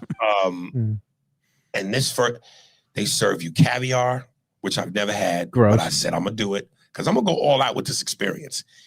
There was you could shower. There was a shower in the bathroom. They have, and you know, Because you get a room, right? It's like a little room. it's like a suite in the air. On the And plane. on the bottom level, because I didn't understand this at first. So the first week we get on the plane, and I didn't even know there was two entrances. There's the upstairs, which is where we were, and there's the bottom level where the people stay. So go ahead, Whitney, and lecture us, and then get first class, private accommodations, like $28,000 seats. Ari Spears said he had, and that's Ari Spears. So I can only imagine what Bill Burr got for accommodations. So if you want to lecture us, maybe address some of that stuff instead of calling everyone racist. And if you ask yourself, why aren't we going after Ari Spears? It's because he was like, yeah, the money was great. Yeah, I don't give a fuck about Ari Spears. Ari Spears has never lectured me on misogyny or billionaires or any of that bullshit. And I listened to Ari Spears go, it was fucking awesome. So while we're on Riyadh, let's move on to Andrew Schulz, who I thought handled it well. I've seen him getting shit for this too. But I kind of thought this is how you have to handle it if you're going to go and do that gig. And I thought he made some points that were interesting. Now, again, if you want to call out some of the things Andrew Schulz is glazing over, like he says, I don't think we have the clip, but he says something to the effect of like, hey, people talking about me taking money from the government, that made it cheaper for my fans. I don't know that that's really a valid excuse. Like he keeps talking about, oh, my fans are over there the same as I have fans here.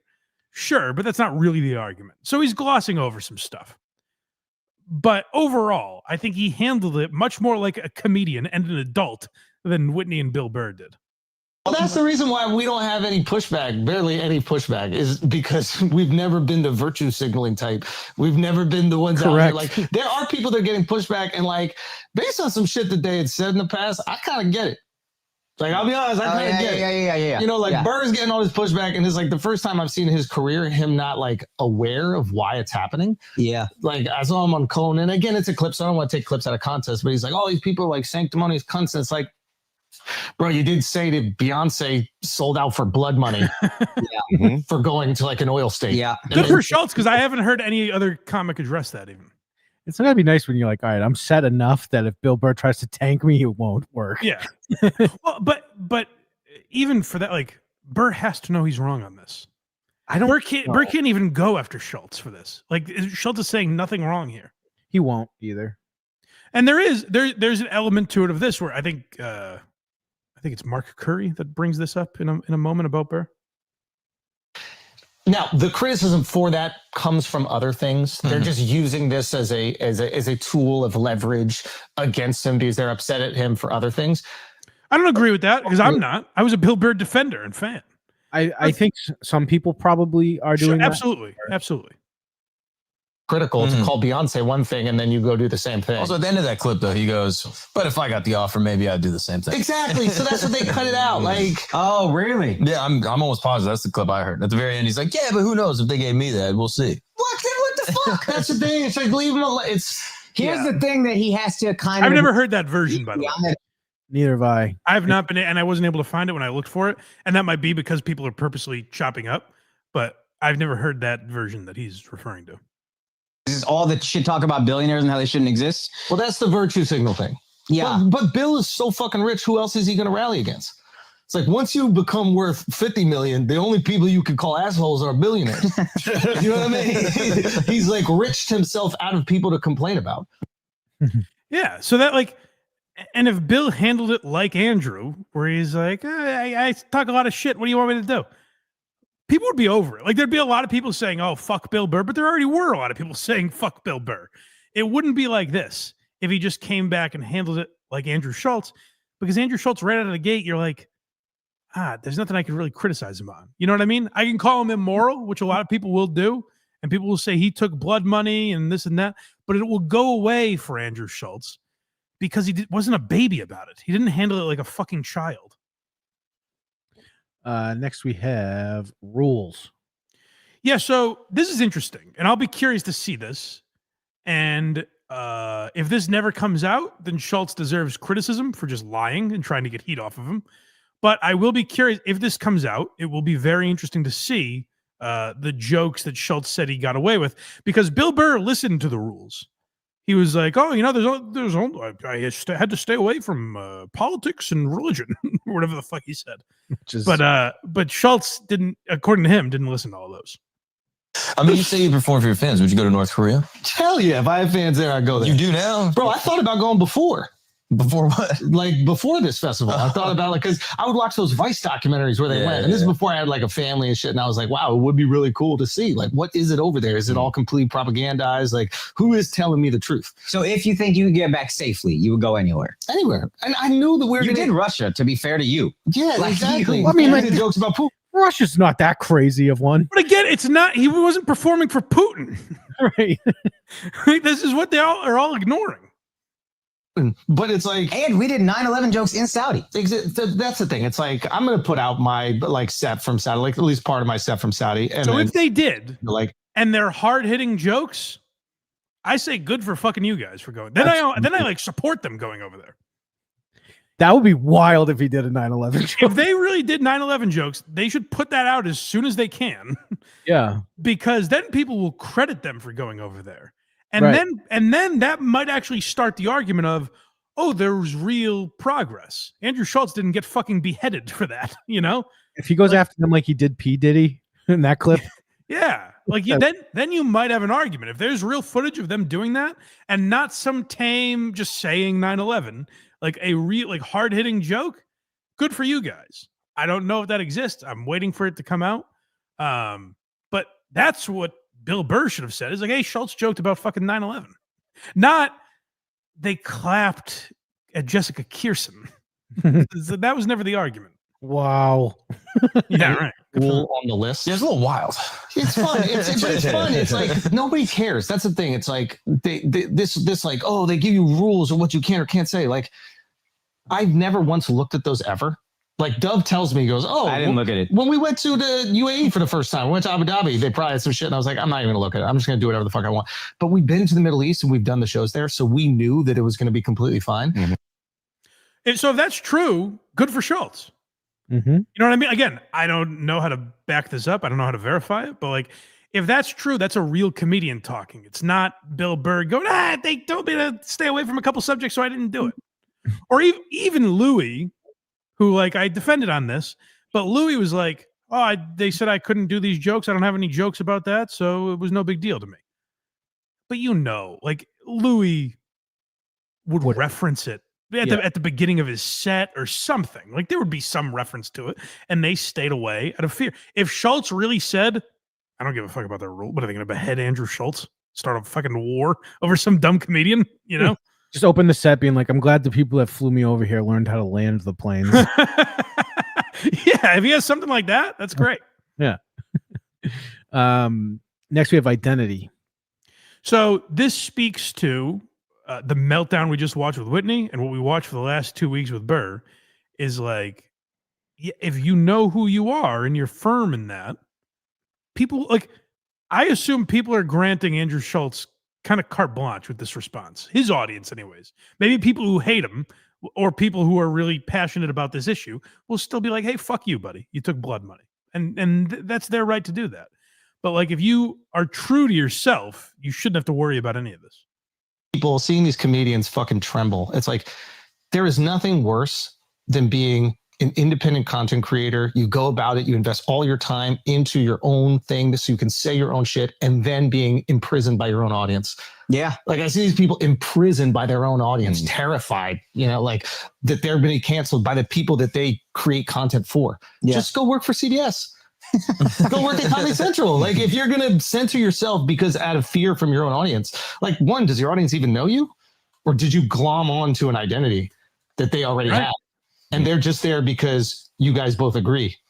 Like we've been building this shit for fucking a decade almost. Like these people know who we are. Yeah. That's why there's no backlash from us. Yeah. Because they actually know who we are. And we have what I think is not virtuous, but like kind of thoughtful, fun takes. Everybody gets these fucking jokes. And everybody doesn't just mean white countries that America gets along with. Yeah. I thought that was such a great point. The idea that like Bill Burr, you talk about sanctimonious. Bill Burr was this sanctimonious guy who people believed in a lot of what he was saying, and they got behind him. And Whitney has a portion of her audience that are like, you go girl, feminists. And then when she does something to fly in the face of that, they're like, you were preaching this to us. What the fuck? And Schultz's point of saying like, we didn't preach to anybody. They don't have a misconception of who we are. So when we went over there, like they said, like the most frequent comment they got on their videos, which I don't know if this is true, because I'm sure they got a lot of bullshit, but they said for like from their fans, the most frequent question they got was, how are the bitches over there? Like, you know, it just wasn't the same thing that Burr was dealing with because he didn't completely backtrack on who he was. Next, we have him talking about the money. Yes, the money. Another thing people should have mentioned. If Whitney just said that. Mm-hmm. Let me also dispel some shit about the money, because this is like, people assume it's this crazy, it's like Ronaldo bags. Yeah. We're clowns at the end of the day. We're not getting no fucking Ronaldo money. The reality is the money, and I can't speak for like the medium tier, maybe the lower tier comedians on the festival. I don't know what they're making every weekend, and I don't know what they got at the festival. But like the top tier got the same amount outside of Chappelle, you know, but the top tier got the same amount. And like, if you're doing arenas in America, it takes you 4 days to do one show in Saudi. I've been saying this for 3 weeks. Yeah. Right. And I was like, I don't know why the comedians aren't using this more, because that's the only proof that this actually was a mission of good. You know what I mean? Right. Because I was like, hey, Bill Burr makes that back in like at most 3 weeks, probably much less. Right. And Schulz is the only one saying like, hey, I actually probably lost money on this thing. You know what I mean? Like Schulz wanted to do it. He thought it would be an interesting experience. You can agree or disagree with that morally, but he brings up good points. And I feel like that's. Go ahead. I was going to say that I feel to me is one of the top reasons to go. Yes. I'd be like, I just kind of want to see what happens. Right. And I'm not asking Bill Burr to be correct. I'm asking for him to make a good point. Right. One singular good point that makes me go, oh, okay, I get why he did it. I get why that's not hypocritical. And Schulz, stick my teeth into, please. Schulz going, hey, I lost money. If I performed for 4 days here, I would have made much more. That is a reason for me to go, oh, okay, maybe there's more to it than I realize. Maybe you want to like get acclimated and know the culture. So bare minimum, it's 3 days, but probably 4. If you do 4 shows in America, you'll make the same amount of money if you're at the top tier. So you're not doing it for the money. I mean, you're doing it for the money, you know, to return the money if you're not doing it for the money, Andrew. So that's where he's being a little disingenuous. But he makes a good point where it's like, they could have made the same money here. Now, the thing maybe they don't want to admit and maybe Andrew opened the door too much to give a little peek in. Maybe this is just the first of many things they'll be doing with Saudi Arabia. Because I've seen a lot of people say that, and I'm always like, it's probably bullshit, whatever.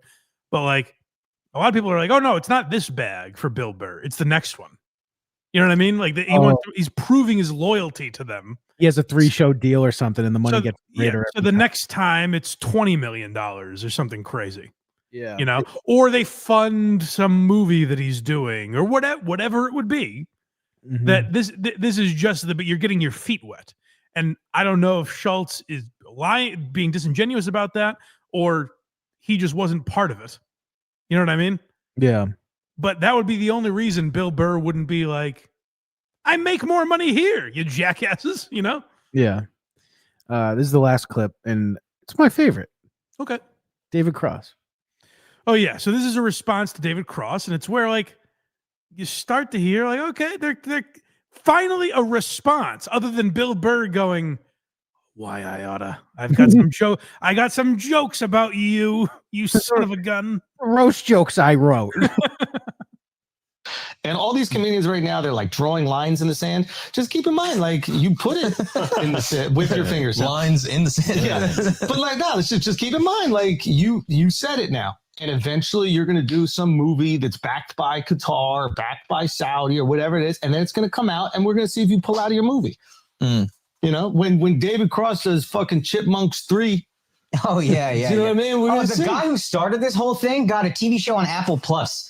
The fucking sweatshop kings, the cobalt mines, the worst slavery conditions in human history, including U.S. And you're going to do we just go to the good slave parts. Yeah, like, what are you talking about? They got air conditioning. And that's, again, I think people are going to criticize them for that, but that's a fair argument to be like, hey, you have an iPhone, don't you? You know, you work for Apple or these corporations that do this, this, and this. I think it's a fair argument to be like, well, where is anyone's morality? It's fair because they're not judging anyone for having said iPhone. Exactly. And because Andrew Schulz hasn't for 15 years gone, you know what's wrong with society? These fucking billionaires. Or you know what's wrong with society? How we in America treat women. Like Andrew Schulz hasn't been that guy. Jeff Dye had a great response where people are like, Jeff Dye said that he's gotten a lot of people saying like, oh, you would go over there for that money. And Jeff Dye was like, of course I would. I'm sexist. He goes, no one thinks I wouldn't go over there. He goes, these Whitney and Burr have pretended to be these self-righteous people that are preaching to their audience, and that's what's gross about it. Was that? Oh, that was it. Yeah, that was it. That was it. We're done with Riyadh for this week. We'll see if anything happens next week. See you next week. See you next week, folks. One of these days, Bill Burr is going to answer another question. He did a passive-aggressive thing on Thursday's episode. Mm-hmm. I listened to every episode now. He did something where he's like, he mentioned someone going to the Middle East, and he's like, but a comic going over there, that's the real problem. And then he goes, that's just one of many passive-aggressive jokes you'll be hearing. He said that? Yeah. Ew. Yeah. I don't know. He became such a lady. You're not wrong. We got some super chats here. Let's hear them. Colostomy Stephen Cunt, $5. What about Craig Me I'm Irish with a picture of a school bus full of scared children? That's more like it. Craig Me. Boy, the horror that could mean. Craig Me I'm Irish. That's pretty good. That's funny. Yeah. Suburban Tug Time, $5. Whitney's rant doesn't really count because she's clearly unwell. Yeah, that's my main takeaway. That's like someone. I almost feel bad for her because that's like someone spiraling. She was, and she deleted it. So I'm curious. I'll be watching tomorrow's episode. That's for sure. Zatoikus Kane Sword, $5. I wonder if Club Soda Kenny went to Saudi Arabia for birth security detail. Kicked all the diplomats out. Get out of here. Sorry. Leave now, Prince. I miss old Howard Stern, $5. I don't get the hate for Rogan being an arbiter of comedy. Most media execs know very little about their audience. At least Joe is a comic. Yeah, debatable. Yeah, the hate is like when people see Mark Normand make a joke and Joe is like, what do you mean by that? I think that's what people are talking about. Yeah. But I don't have a problem with it either. Like, Joe's done a tremendous amount more good for comedy than bad. For sure. He's like, for a time, I don't know if it still has that effect, but like he was kind of the Carson of this era in that like he would help a lot of people's careers by having them on his show and giving them a platform and introducing them to an audience. And what that comedy club has done, I think is a big deal. Like, I think that's good. A lot of people try and spin it as a bad thing. But I think it's a good thing to have a third city and open up to where comedians can kind of come up wherever they're from. You don't have to be in New York or LA in these isolated bubbles. So I think Rogan's done a lot of good. I get where that criticism comes from, but I don't necessarily agree with it. Who the fuck would want to live in LA or New York right now? You know what I mean? You said it, brother. Principled uncertainty, 5 pounds. I am tired of worrying about other people's conflicts. Let's sort it out here first and work outwards. I'm not against that either. Yeah, well, we're talking about a thing, you know? I'm not trying to change foreign policy. I just find it interesting. I like how he's like, let's work on it here as he's sending us foreign currency. All right, fine. I'll work on America's issues next week. I'm in. Principled uncertainty, 5 more pounds. Look, we're all upset that the Saudis allowed women to drive, but this seems like an overreaction. That's what people are mad about. And that is all for now. All right. What do we have left? Steel Toe and the drama you've caused in our favorite program. Hold on. Let me see what we got. Do you have to be out by a certain time? No? Preferably kickoff, but I can go past it. It's fine. I mean, the worst that's going to happen is the Patriots lose to the Titans. Do you really want to watch that? It should be a fucking blowout. I'm enjoying watching them. I understand. Let's do Alec Baldwin real quick because I think there's a fun nugget in here for old time Blind Mike fans, or actually, I guess modern Blind Mike Project fans. I shouldn't have said Blind Mike fans. Blind Mike Project fans. If you listen to the end of this podcast, there's something you will hear that you might wonder where it comes from. And it is inside of this man's house. So keep an eye out for that Easter egg. But Alec Baldwin was in a bit of a kerfuffle this week. He had another oopsie daisy out in the Hamptons. And I didn't follow up on this story. I should have, because we were talking about it. I only cared about this video. But did you see the video where people were like, that's not exactly what happened? The car accident? Yeah. So the video I saw was a dash cam from the car in front of him facing forward. Mm-hmm. And then his car comes flying out from the right and hits a tree. Yeah, people said it wasn't exactly as he described, but we'll hear his description from the scene of the crime the last week. I just want to post a quick message. I got all this inquiries about my car thing this morning. I was in a car accident this morning. I'm fine. My brother Stephen was out visiting me. He was chatting my ear off about God, and I said, I can't do it anymore, and I ran my car into a tree. I was thinking about my life and what I'm going home to, and just saying the sweet release of death seems appealing to me, and I'm better now, but it was a tough time. I do want to take an opportunity to congratulate everybody on the staff of the film festival, David Nugent, and everyone, Casey. Everyone, I can't think. No one knows who you're talking about. Our sponsors, Stuart Suna, my co-chair on the board, Randy Mastro, everyone. Okay, there we go. Well, we know exactly how long the batteries in Alec Baldwin's smoke detector last. So when we were talking about Alec Baldwin, like, I don't know, 2 or 3 years ago, he made multiple videos with that fucking smoke detector in them over the course of they never got it fixed. No. And we haven't heard it in a long time, but it seems once again, the Baldwin children are susceptible to CO2. It's like Ilaria got the racist she was trying to imitate wrong. Damn, Alec. How you say cucumber? You crashed that whip of yours? I'm leaving out a significant number of names, but this morning I was in this car accident. Guy cut me off in a truck, big garbage truck. I mean, a garbage truck the size of a whale. By the video I saw, no. Right, that's what everyone's saying. Yeah. He's like, it's a big truck, the biggest truck I've ever seen. He was either looking down, texting, or refilling his Jack Daniels cup. It's a great truck. We're doing great things with trucks right now. It's a terrific truck. I've never seen a garbage truck. It must have been something commercial for like. I've never seen a garbage truck. Is that what he said? Go back. I think he said I've never seen a garbage truck. How rich are you, Jesus? Guy cut me off in a truck, big garbage truck. I mean, a garbage truck the size of a whale. I've never seen a garbage truck. It must have been something commercial for like. Doesn't he say that? I've never seen a garbage truck. I just know one day garbage here, next day garbage gone. I don't. I assume Eduardo takes it down to the dump. I'm not really sure how it works. We don't burn it in the backyard still. Away material from construction or something. It was the biggest garbage truck I've ever seen. Or Eduardo is going to be up on that ladder fixing the smoke detector. So now he's saying it's the biggest garbage truck he's ever seen. Okay. It's a massive garbage truck. The world's biggest garbage truck. I had no choice but to ram my car into a tree. I don't want to spoil it for him, but they're all relatively the same size.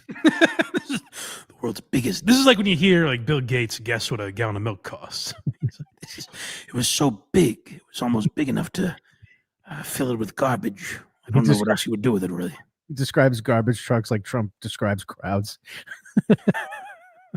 He said it was as big as a whale. That's ridiculous. I won't bore you, but to avoid hitting him, I hit a tree. I hit a big fat tree. It crushed my car. The biggest tree I've ever seen. I crushed my car. It was the world's biggest tree. Big fat tree.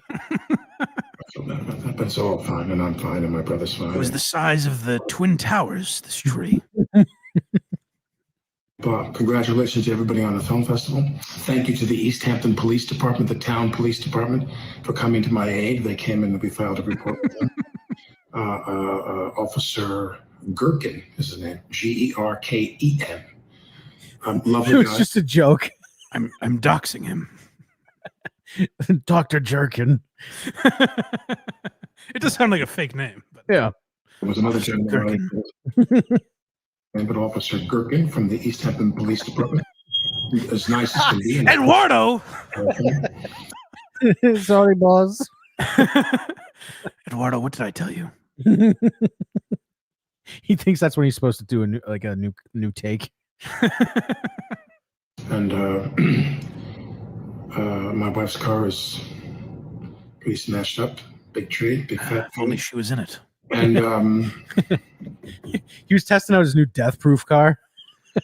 Just like the when she lost Dancing with the Stars, I was thinking, what would be more of a nightmare, the sweet release of death or living with her talking about what she could have done differently? I'm going to LA to see my family. Can't wait. It's very exciting. Wow.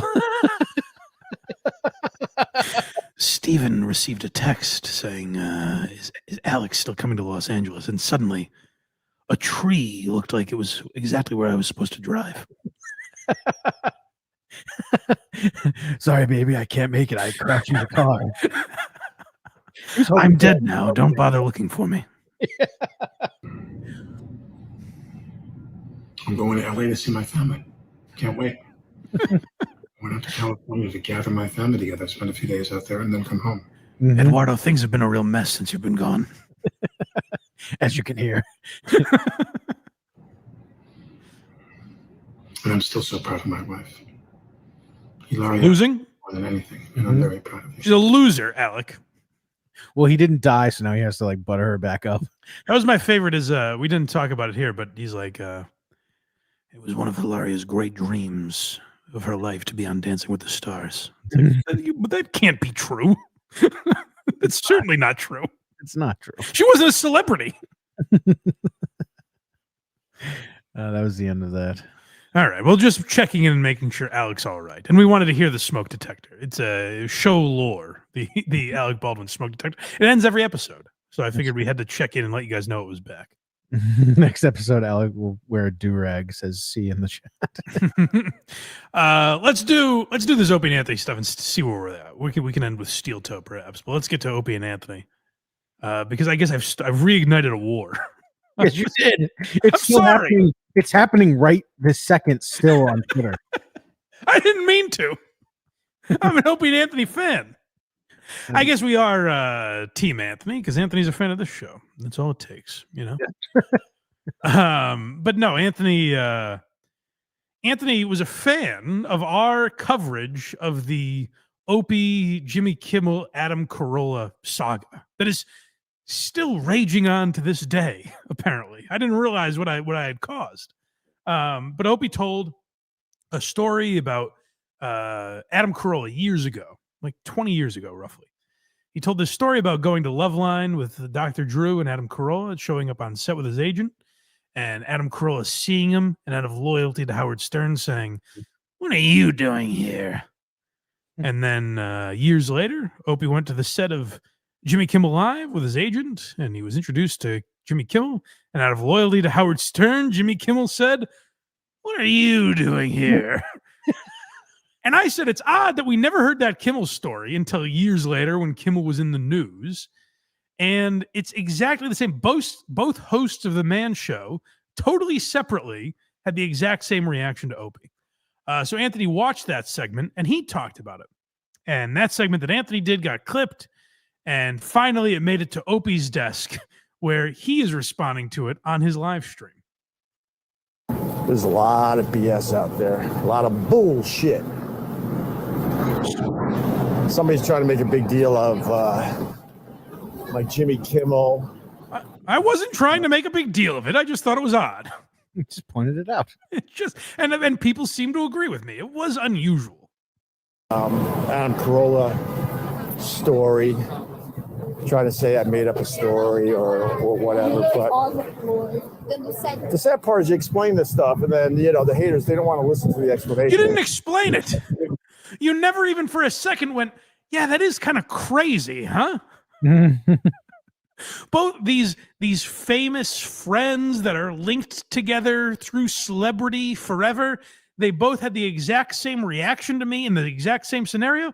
You're right, that is kind of nuts. Like, he never has that moment, which is what's making people think it's a lie. So, but for some reason, like, when someone goes, "Hey, Opie, care to explain that?" It sounds odd. He's like, "Oh, you're just one of these haters trying to push a narrative for you. You're just spreading hate is what you're doing." It's like, it seems unusual, so I'm asking to clarify, if you could. Nugget to push forward, so they continue to go with it. So all you could do is tell the truth and try to move on. But I don't know who's pushing the I gotta say, my show doesn't have that much reach, if I can be honest. I appreciate that Anthony watched it, but to say all you can do is push forward and try to move on. I don't know. Me and Craig talked about it. It wasn't that crazy. I don't even know if it was me. Was it me? Oh, maybe Casey. Carolla bullshit out there, but I have an Adam Carolla story. I have a Jimmy Kimmel story. They're exactly the same. Stories that had very similar circumstances. No, the exact same circumstance. That's wouldn't you for a second go, it's nuts, right? And that would take all the attention to it away too. Right. He would be like, now here's a crazy thing, is Kimmel did the same thing when he saw me. But the problem is he conflated the two stories in his mind. And then when he got called out for it, he didn't want to be like, "Oh yeah, it was Kimmel. I sound like a fucking idiot." I mean, it was Carolla, rather. He just said like, "Oh no, it happened to me twice." Said to me basically, "What are you doing here?" And that's the fact. Again, not basically. You said that's what they said verbatim. What are you doing here? What are you doing here? It's not basically they said that. You said they said that. Cumia is starting that garbage? No, hey, it was me. What a pathetic pile of garbage. No, I'm a pathetic pile of garbage. It was me. I did it. Tag us. You son of a bitch. Why would he push that forward? He wasn't with me when I... Casey Day in the chat, by the way. Guys, this is a big day. I'm no longer Casey Day. I'm just Casey. I finally made it. Do I always say Casey Day when I refer Full to him? name every time. Really? Yeah. Oh, that's funny. I didn't realize I did that. Oh, you're just trying to push something forward, Casey. Go ahead and spread that crap. Blind Opie. Yeah. I met Jimmy Kimmel backstage at the Jimmy Kimmel show. Not met, but saw him, I think, for the last time. And he wasn't with me when I stopped by Love Lines. Well, no shit. None of us were. That's why we're like, boy, that seems unusual. You release these stories, not others. Well, Anthony wasn't there. No, I know. That's why we're questioning it. If Anthony was there and was like, no, it happened like that, but I still think Opie's a liar, well, then Anthony would be getting the criticism. You're right. That's a good point, Ope. Bob Eaton. And on both occasions, those two guys said, "What are you doing here?" Oh, Anthony, you're pathetic.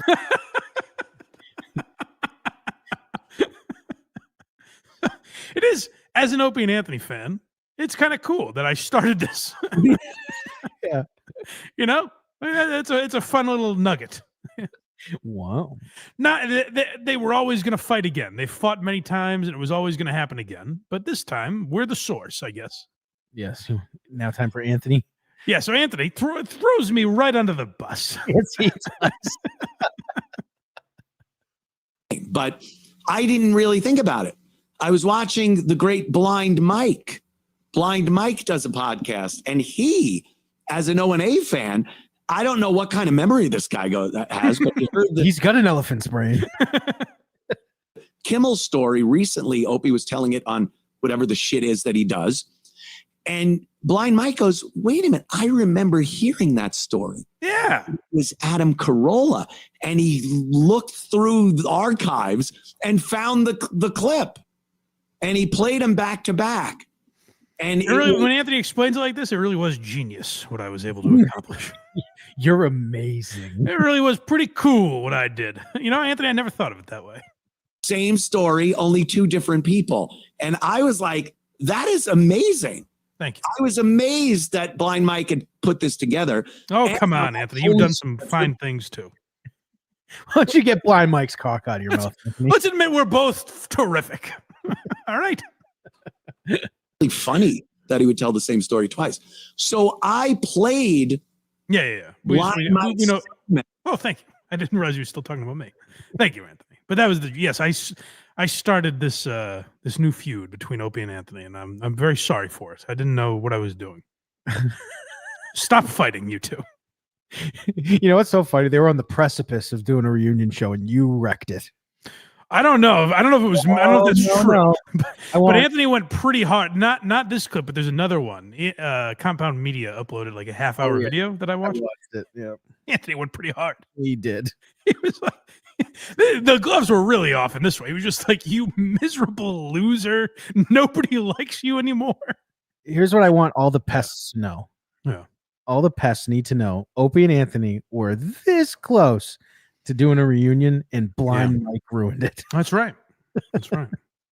Send me, send me your guys' stuff. I'll start a new war. Send me any dirt you have on these two, and I'll say, "Hey, Anthony, you know what I heard?" You are to radio beefs like Big Cat is to airlines. That's right. Put out the bat signal. Yes. Flatbush Tommy, $5. Weird story, but anyone who knows Steven, he's been straight edge for years, so I doubt alcohol was at play. Stephen Baldwin, yes. Stephen Baldwin interview is a classic. No one thinks Steven was driving, do they? No, I think Alex said he was driving. Yeah.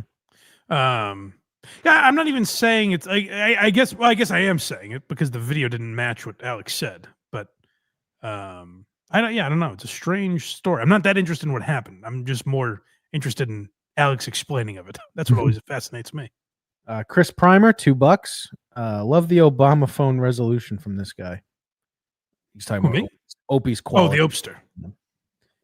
And lastly, for now, Colostomy Stephen Cunt, $4.99. Detective Geary at your service. That's right.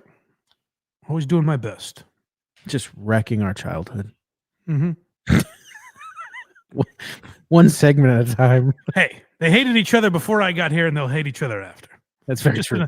Just another notch in their belts. That's very true. All right. Should we close with Steel Toe here? Absolutely. I just can't. I'm ready to seethe. I just can't stand it. This guy is winning again, and this time in the form of heading off to jail. So he's about to spend 8 or 9 days in jail, and boy, is it a good thing. Boy, is it awesome. It's the coolest. It's really great. He's really excited for it.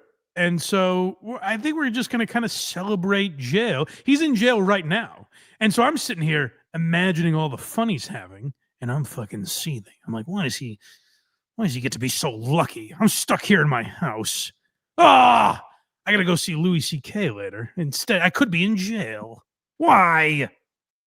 You know, there is something about boredom. That was the one big thing I've been told. Like my lawyer was talking to me yesterday, and my attorney did say yesterday, you know, sometimes you have your theories and you're worried that you're just being a conspiracy theorist. Oh, hold on. Hold on. He said, Aaron, we got to brace ourselves for this. Mm-hmm. I feel so bad for Aaron. Che Imholt, I call him, because he's being oppressed by a government here. It's wrong what's happening to Aaron Imholt. This is unfortunate that the state of Minnesota is doing this to him. But when you're a broadcaster like Aaron, you're going to make some enemies. 100% this was personal. This was 100% personal. You have a story, you have a history for years and years and years in this city. You've pissed off a lot of people with your politics, your positions, your things like that. And people. Hello, this is the mayor of St. Cloud. I can't have Aaron Imholt on the streets. He's out there giving opinions. Someone's got to stop him. But at what cost, Mr. Mayor? Any cost. You sound like the Ninja Turtles, like 90s cartoon villain. I can't have Imholt out there giving opinions. He's too dangerous. Stick it to you for a long time. And people of certain political affiliations, they don't want to let this go. He said yesterday, he goes, I feel like if they could continue this. Get President Trump on the phone. We need the National Guard because this guy has the most dangerous weapons of all. His words. Reform, they would. So he said, the best revenge is to live well. And that's what we're going to do. Oh, I mean, damn it. Why is he living so well in there? Crank up the heat. Do you see his new set? It's magical.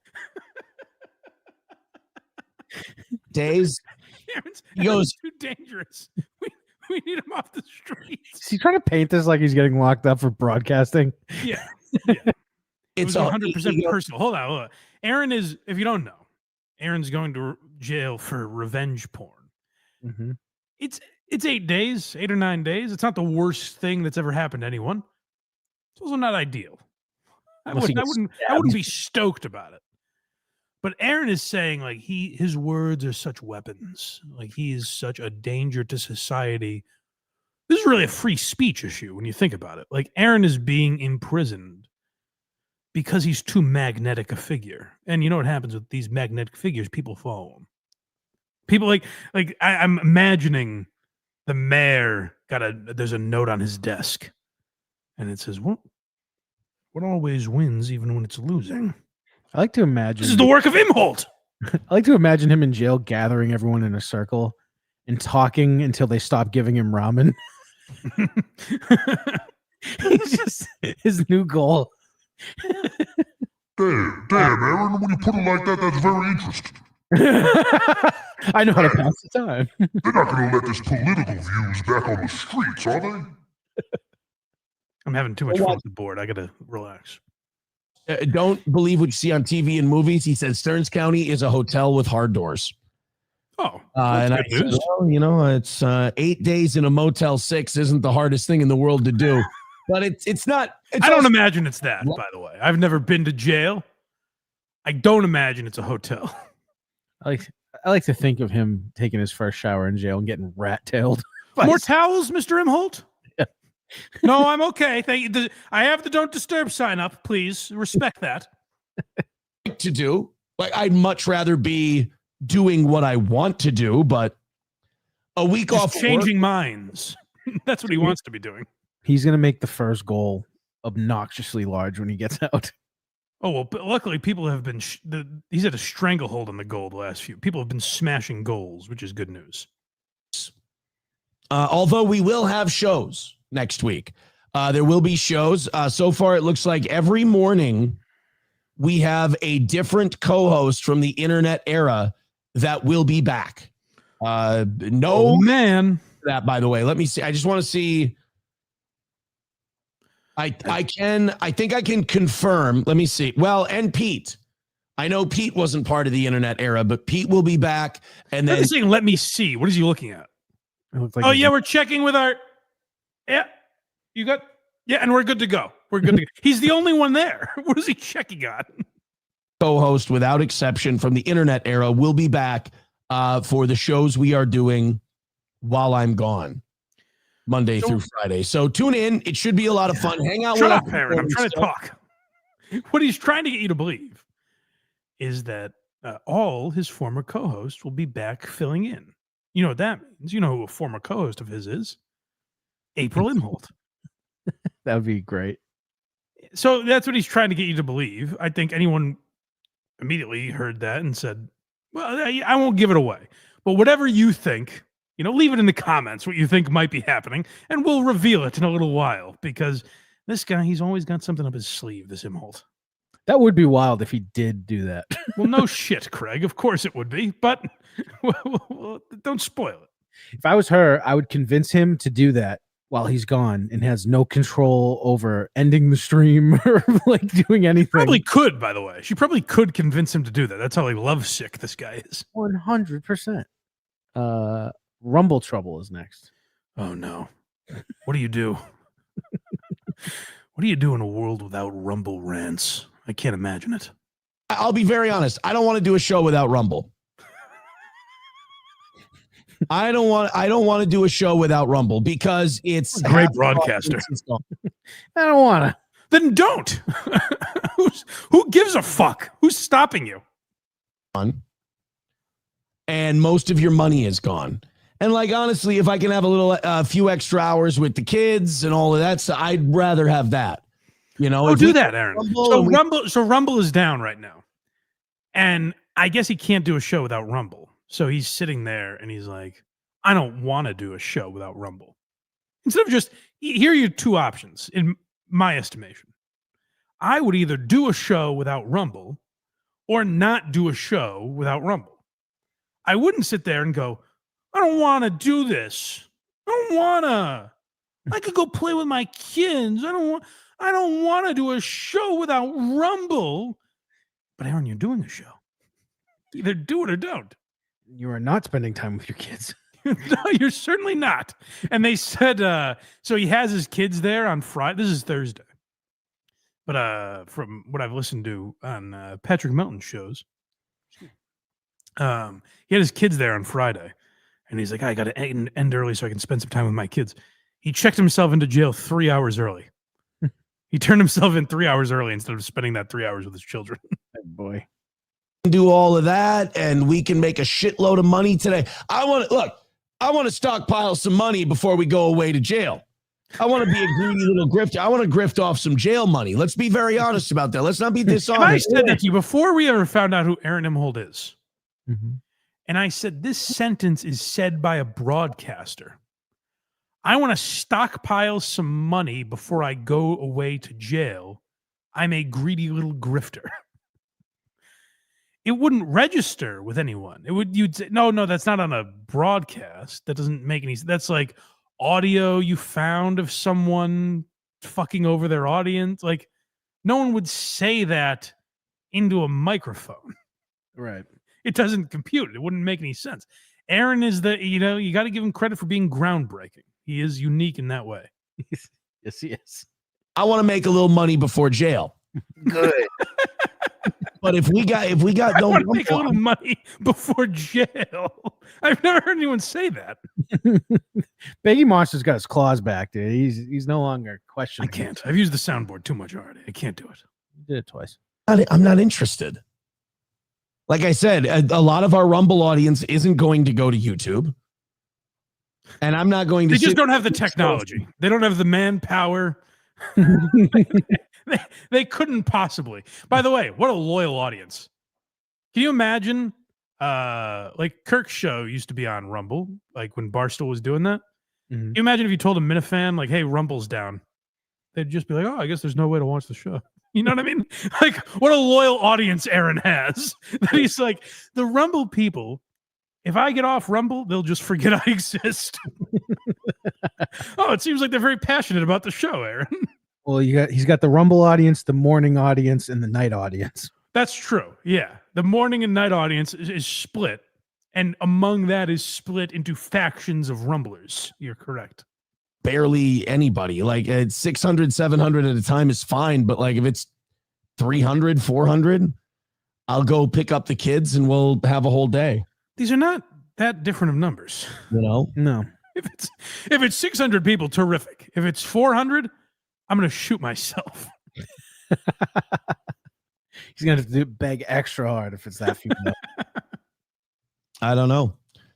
Throw in a couple of bucks, change my mind, as Crowder would say. That's what he was saying it about. Giving him money. I'm not. Yeah, I don't like this. I don't like it. Do a show or stop doing it. This is crazy. He's just sitting there going, I don't want to do a show for you guys. You guys are the Rumble people are the cool people, and they don't even like me enough to find me on YouTube. I want the Rumble people back. It's also like, you're going to jail, dude. We get it if you don't want to do the show. It's fine. Take a day off. I get my research on if we shut down and start again. Oh, that's the end of it. My fault. It's all right. Next we have Unbreakable. I mean, this guy. You talk like think of what John McCain went through. You know. Yeah.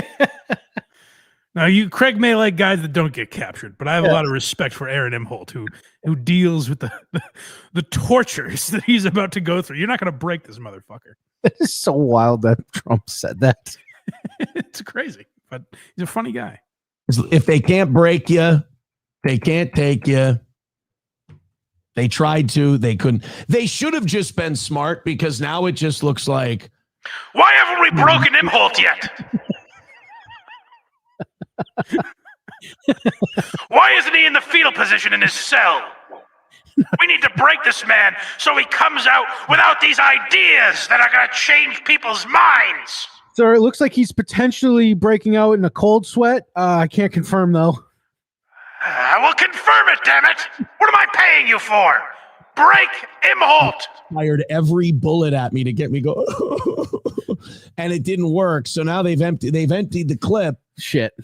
Nothing else you do. I mean, don't get me wrong. They're not going to stop. He's Teflon, sir. By the way, he's Teflon. Everything that we throw at this guy, we can't break him. We've had him in solitary. There's nothing we can do. Teflon toe. He's Teflon toe. Okay. He's talking, by the way, about the Minnesota government. The St. Cloud government, I guess. He's saying, like, the city can't break him, try as they might. Hey, Governor Waltz, do you know who Aaron Imholt is? Don't mention that name to me, unless he's in a casket.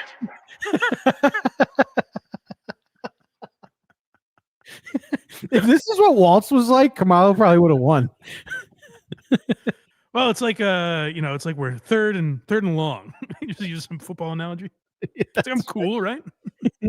He was brought on to be the hip guy that relates to the whites. Coach Walls. Fucking with me.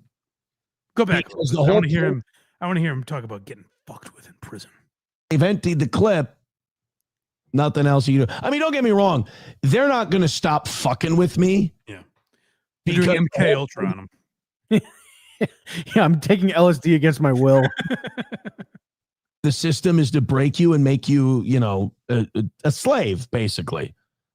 So are they going to treat me unfairly? 1,000%. 1,000%. But all you're going to do is see me behave myself. Is Imholt in the dungeon yet? Throw him down there. He's in solitary the whole time. Take his tablet. Of the state? No, turn the Vikings game off. We want this guy to break. Just play Packers games. How to do that as a citizen. Colin O. Scoopy says, favorite race, Daytona, Indy 500, or the Aryan? I would say Daytona. That last one especially is a very offensive race. Oh, Aaron. Shit show. Incorrigible. I like how he loses his edge when he's going to go meet these people he speaks of. By the way, this is the guy they can't control. Right. He's like, oh, Arian doesn't seem very good. And the mayor is like, get him out of here. Damn it, I fucked it up. It's a difficult job trying to keep him pulled down. And yeah, sorry, bud. I think you're coping on that one. Arian Imholt. But I want we got 2 titles so far today. I'm not going to say too much about that because I want to let you guys run the rope out to just put it around your own necks on that deal. That one does make me giggle. Thank you, buddy. All right, we are another $5 in. We are 220 away from today. Thank you very much. Why does he keep hitting his goal? It is not hard to rile you guys up, by the way. I appreciate you being my playthings. Oh, boy. We gave him what he wanted. He's practicing his jail lingo. It's a shame he's in jail while we're doing this segment. He could get so much gratification off of torturing us. He is a prankster. Oh, he's absolutely a prankster. So you remember when we said, is April going to be co-hosting? That's very exciting. Maybe April. We all fell for it, hook, line, and sinker. And we are just victims of the toe yet again. $1 from Leah says, okay, we need more details. Will she be live or is it a best of? Why do you need to ruin the surprise? Come on, guys. Okay, look. I understand the people who watch this show are very smart, but the people who watch it to hate it, they're kind of stupid. Their IQ. They're the same. They're one and the same. all these people going, wait, I'm dumb but also smart? How can that be? This is 10 minutes later, by the way. So he's like, man, I duped all these people. They all think April's coming on. Well, these idiots. I guess I'm gonna have to spell it out for them. Everyone understood what was happening, but let's let Aaron explain it. Well, it's obviously very dumb to give her unsupervised control of your channel while he's in jail. Yeah, I don't think he's gonna do that, and I don't think she would agree to it. Like, everyone knew it wasn't gonna happen. Immediately, I thought best of probably, but maybe I'm an idiot. Aaron, what is it? The people like Leah and the people who love the show, they already know what it is. But the people who hate the show, they take everything so literal and seriously, and they get so mad. They don't want to have fun and do the subtle joke thing. I trigger them too much. Of course, it's too much to handle. Best ofs. You think I'm going to let people run this fucking Damn it! You out of your He got us! I fell for it. What's this whoopee cushion doing on my desk? Is this the work of Imholt? No! Fucking mind that I'm going to even from a prison cell, he's fucking with us. He is going to run this channel, but me. Only me. So no, they will be scheduled best ofs, but they're going to be 9-hour episodes. Oh my God. They're going to be 9-hour episodes, Monday through Friday. Mumble Slam says 5 hours of steel toe best ofs. Who makes those? I assume him. How does he have the time? I think this is all he does. I don't know. That's 9-hour best ofs. It's a long one. Every day. That's a long one. That's a little. I mean, talk about sucking your own dick. I just couldn't trim down the coverage. I'm doing too much great stuff. Here's what I'll play while I'm gone. Everything from the last 2 years. I mean, I get so like Casey Day put together. There I go again. Casey Day put together. I think like a 12-hour best of Steel Toe. Like I was talking about Steel Toe. Mm-hmm. I can't imagine him doing 5 of those for a week. No idea. You know what I mean? Like if he put together, we'll release that at some point when we aren't doing a show or something. I can't imagine all week being like, oh, good, another 9 hour. Who's gonna watch all that? I have no clue because I assume everyone watches for the same reason. One is a good like sleep stream or whatever, but like, what do you need 5 for? No clue. One of the viewers are slow. You guys do have a problem with knowing that you're in the minority and knowing that you're the butt of our joke. And that is what he's like Dennis the Menace. He's terrorizing Minnesota. You hang around. We do like taunting you and teasing you and having Why fun. did my office door handle shock me? Is this that rascal Imholt? Hey, there's flowers on your desk. Back in solitary. Oh, what's this flower do? Ah! I'm wet now. Thank you for being here. Hit like, hit subscribe, hit follow, throw a couple of bucks our way. Let's have a perfect week. I do expect to make a lot of money off of going to jail. And if I don't make a lot of money off of going to jail, it's going to be a mild surprise. So let's go nuts. Let's go apey. How do you not stop Let's pull yourself? up that Streamlabs, PayPal, Venmo, Super Chats, and Yes, I know the deal. Rumble rants. How do you not stop yourself and go like, obviously I don't mean a perfect week. I am going to jail. How do you, on the week you're heading off to jail, you're like, send me money before I go to jail. Cap off another perfect week. Yeah. This is perfect. There's nothing I'd change about this. Next we have what I do enjoy this being the name of this segment rather than the goal. It's canteen time. It's very exciting. I'm excited for canteen time. So let's fill up the boys' canteen. Let's get this man nourished while he's in jail. $200 away from today. It's canteen time. We're filling up the old canteen on the toe today. Our numbers are in the shitter because Rumble wasn't working this morning. That really sucks. This is a man who's terrorizing St. Cloud. He's so dangerous. Yeah. They need him off the streets. They've imprisoned him because he's such a danger. This microphone, I mean, that's worse than any nuclear weapon any country could have. That's right. So Aaron is such a menace to society. And yet he's like, no one's watching today. Rumble went down and those people couldn't figure out YouTube, I guess. Oh. The much easier app to use, by the way. No kidding. Are we having, I'm getting people reporting that they're still having Rumble issues. Move on with your day. Rumble's not going to be able to watch, do a show, or protest until you fix Rumble. One of the two. Go play catch with your kids. Jesus Christ. Yeah, but that $80, how's he going to buy Funyuns without that last $80? True. Guys, look, hit thumbs up, hit subscribe, hit follow, hit share. I see that Twitter's looking good. Twitter's looking better than usual. Oh, look at People you. are finding us in other places. A little bit over 500 total. Twitter That's numbers, by the way, not to get too into the weeds here. Twitter numbers are bullshit. It's like if you scroll by the video, you're watching, apparently.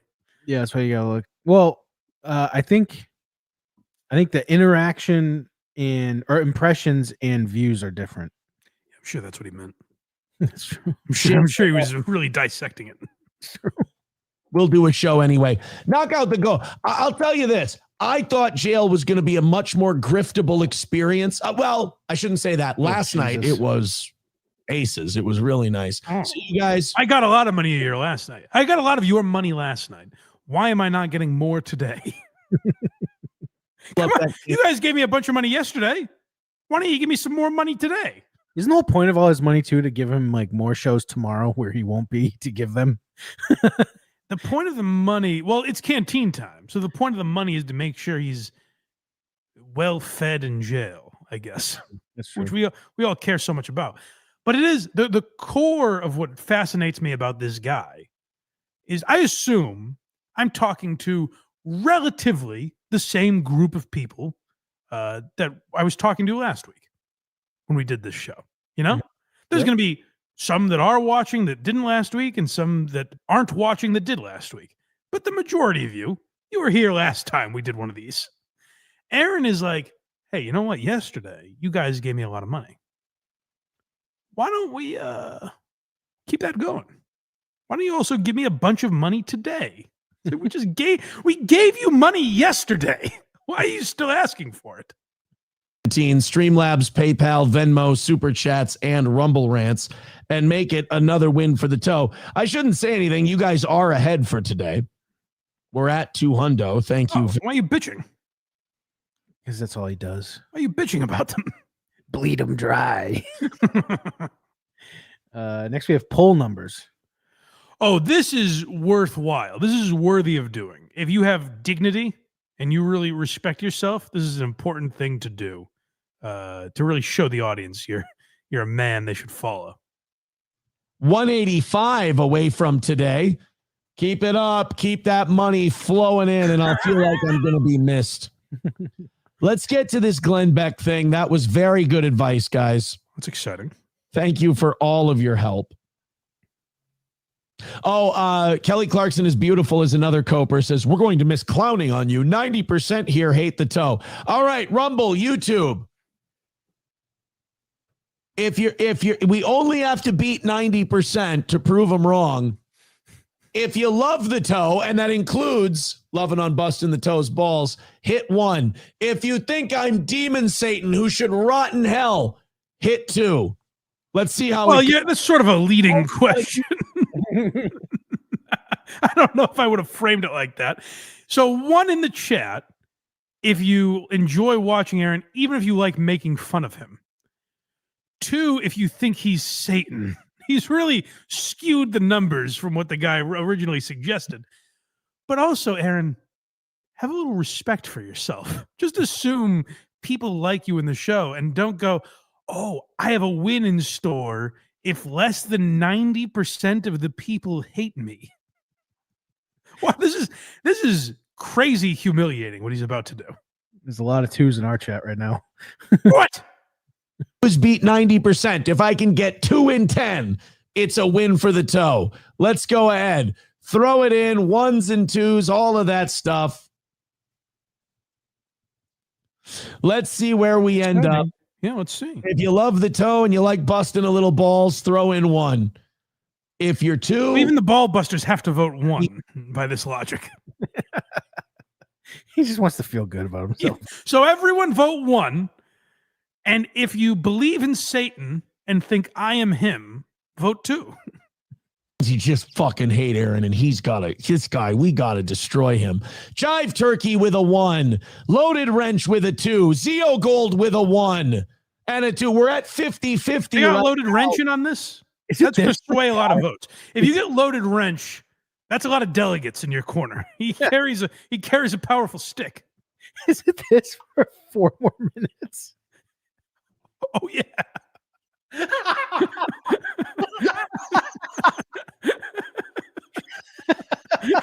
Buckle up, gang, because we're going to watch Aaron count the amount of people that do and don't respect him. See how quickly I did it? I go, there's a bunch of 2s in our chat. That's not nice, guys. From Electric Shoes, a 0 from Mumble Slam. Crash with a 1. Oh my God. Oh, it's not working out. Link to the Jake with a 1. Oh, even on YouTube. Yeah. Even the guy that submitted that chat must be really embarrassed by what's happening. The numbers would have been so much better with Rumble. The guy who left that chat and said, hey, 90% of your chat hates you. He is so mad right now. He's so embarrassed that you're counting the amount of people that like you. He definitely didn't get what he wanted. It is beautiful. You're getting fucking ran through right now. Another 1.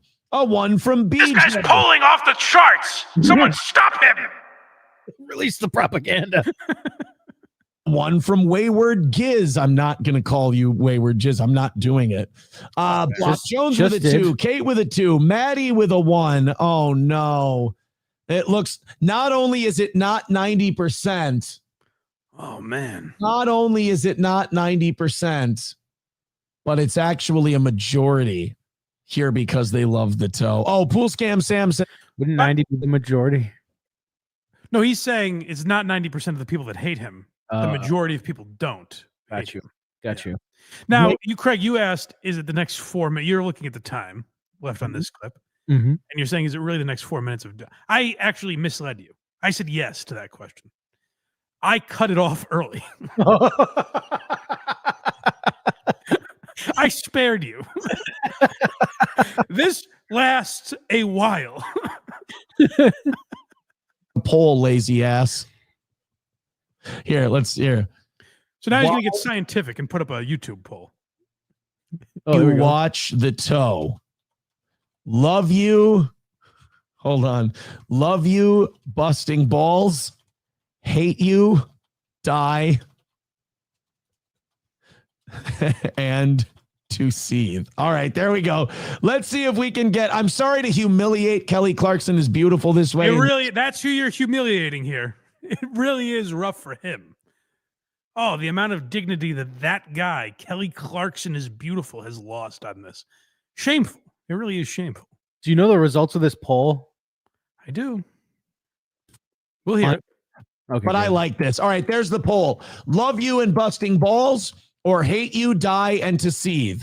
That is the poll. Why do you watch the toe? So there's 4 options. Okay. Hate you, die, love you, busting balls. If no, 2 options. Oh, okay. I didn't know if that was hate you and die, love you and busting balls are the 2 options. Okay. Yeah. 90% hate you. It's a win. Oh boy, they're coming in. It's 50-50. I don't think no, hold on. That's not a great start. No. 50% of your audience is like, I fucking hate this guy. I don't see how that's a win. You know what?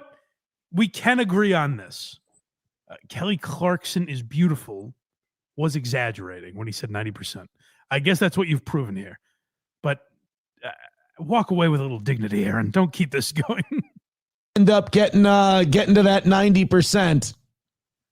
That's too bad. Blop Jones says 1. Got to admit. Link to the Jake says, I voted hate you. Sorry. See? He even loves the show, and he tried to give you a hate vote. How are you getting that? Not only are you not at 90%, I have a 55% approval rate. Oh, my God. The approval rating is at 59. It's at 60%. Holy shit. Holy shit. If 40% of the audience, don't show me. If 40% of the chat says they fucking hope I die, please don't show me that. If they even liked him for the laugh, they should have all voted for him to die. 40%. More people love this show than I actually thought. Oh my God. Thank you, Kelly Clarkson is beautiful. Well, you guys just keep stepping on rakes, don't you?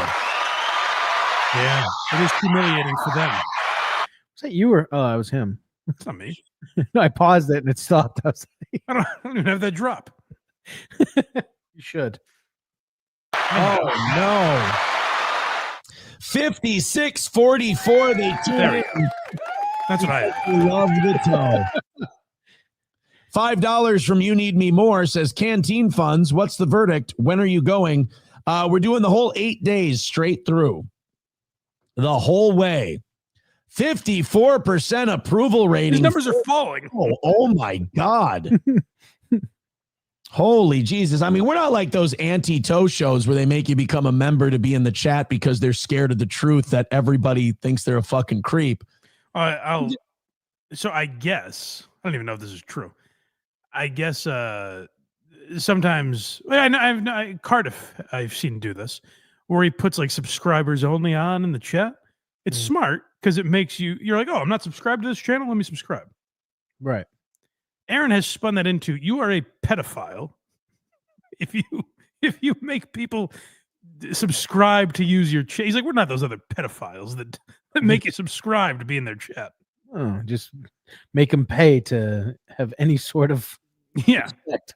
Do we have that on or off? We don't have that on, probably, right? I don't think so. Okay, good. You guys, we're not pedophiles here. No, we're not. That's good. That's good. Everybody vote, and see, when you let everyone vote, you find out that you're more beloved than you even knew. Wow. Yeah, 50-50. Thank you, guys. And you got to imagine, that a lot of those people who love the toe probably voted hate just to be funny. And he's pumping the numbers now. Yeah. Actually, 57%. Aaron, there's no way you look good in this. Even if it's 100% love you, and you felt the need to argue with this guy who's like, hey, 90% of people hate you. Who gives a shit if he said that? What he's showing is you're insecure about it. Like, who gives a fuck if he was right or wrong? You don't know this guy. You owe him nothing. Absolutely nothing. Jesus. Next, we have Blood Money. Oh, we've been talking about that a lot the last few weeks. Yes, we have. You know what? I'm putting a poll up in the YouTube chat right now. Another one. Because I know how much you guys love me, and I know it bothers you. That I know that you guys love me and you're going to miss me. So here. So he didn't like the first, but he's like, oh, it's actually only 50-50. Let me put a poll worded differently where he's like, do you really love Eminem Holt? Like, now he's phrasing it differently so more people say they like him. I'm going to put a poll up right now. How much are you going to miss me? A lot? A little? Die in there, you dick.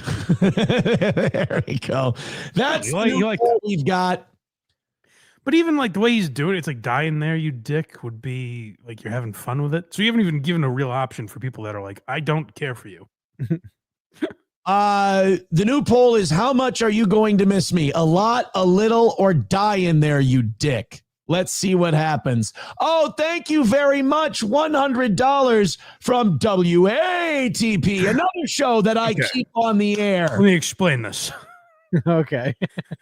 Carl lost on the creep off this week, and he had to spin the wheel of consequences. They get a punishment every time they lose X amount of rounds.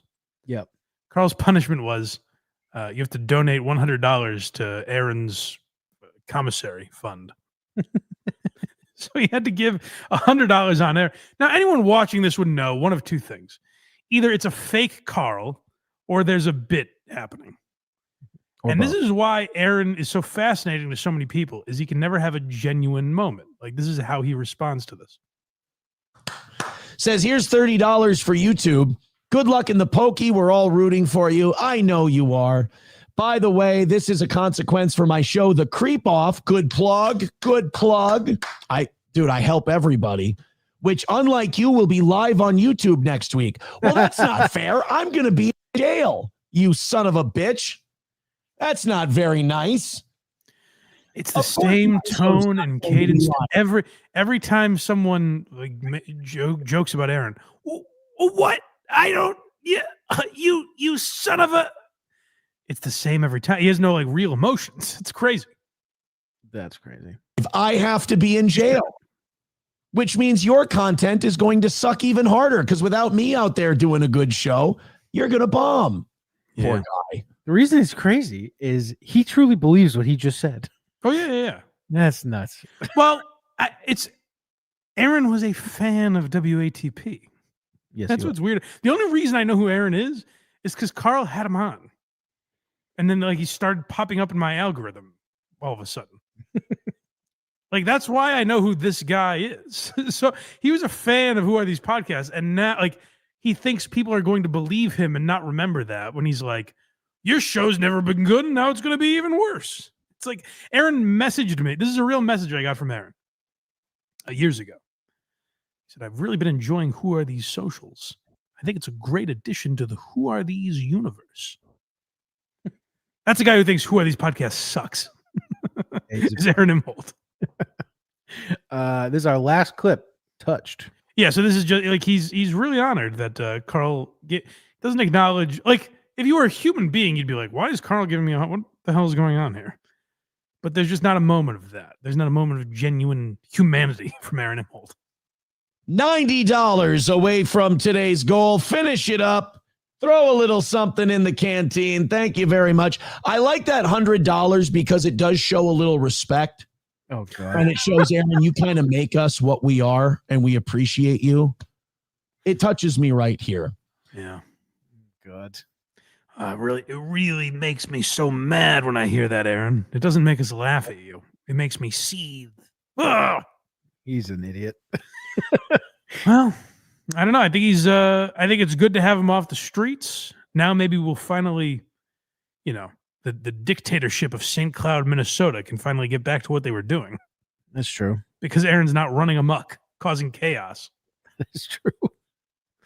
But that was fun. I guess we'll get out of here this week, huh? I guess so. Blindmike.net is where all my links are. If you want to support the program, wherever you get podcasts, Apple, Spotify, YouTube. We are taking blood money from Apple, as Whitney Cummings pointed out. So support that. Patreon, you can become a YouTube member as well if you want early access and bonus content. We appreciate you guys doing that. Why Are You Laughing? Tomorrow night on YouTube and Tuesday morning, everywhere else you get podcasts, will be Albert Brooks. We're talking about the legendary career of Albert Brooks. So if that interests you, check that out. Go back to the archives. And HackRideTheDemon.com. What's up? And HackRideTheDemon.com. Yeah, go check out what they're doing. I think they're live Wednesdays, Fridays. I don't know. But if you go to HackRideTheDemon.com, subscribe on YouTube, then you don't need me to tell you when they're live. Then you know. You get notifications. That's right. And verygoodshow.org. I hear some local hoodlums have built a skate park in there now. They've taken it over. They've spray painted the walls. Yes. Verygoodshow.org if you want to root around and blow the dust off and see what's there. That's right. Please do it. All right. Anything else? That is all, sir. Bye-bye. And we have a meme transition. If you don't think that I've been hilarious this morning, I have news. This show is not for you. And we should lovingly part ways. Hey, it's Boogie. Sappers clear the way. Everyone all the way. Now, this is very interesting. Now, really, ladies, if you listen in, and men, and everybody in between. If I tell you you've got a homicide, buddy, you've got a homicide. I hope to hear from you soon. I am proud to own the Trumpy bear, and I will always be proud to be an American. Until then, have yourself a great day, and as always, There's no cum on my mic. rock on.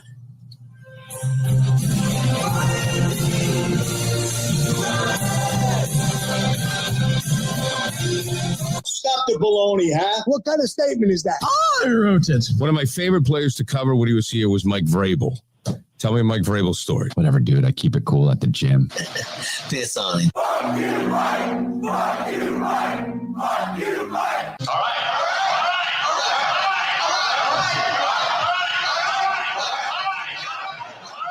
Stop, my belly hurts. My dad was in the military. Was that, sir?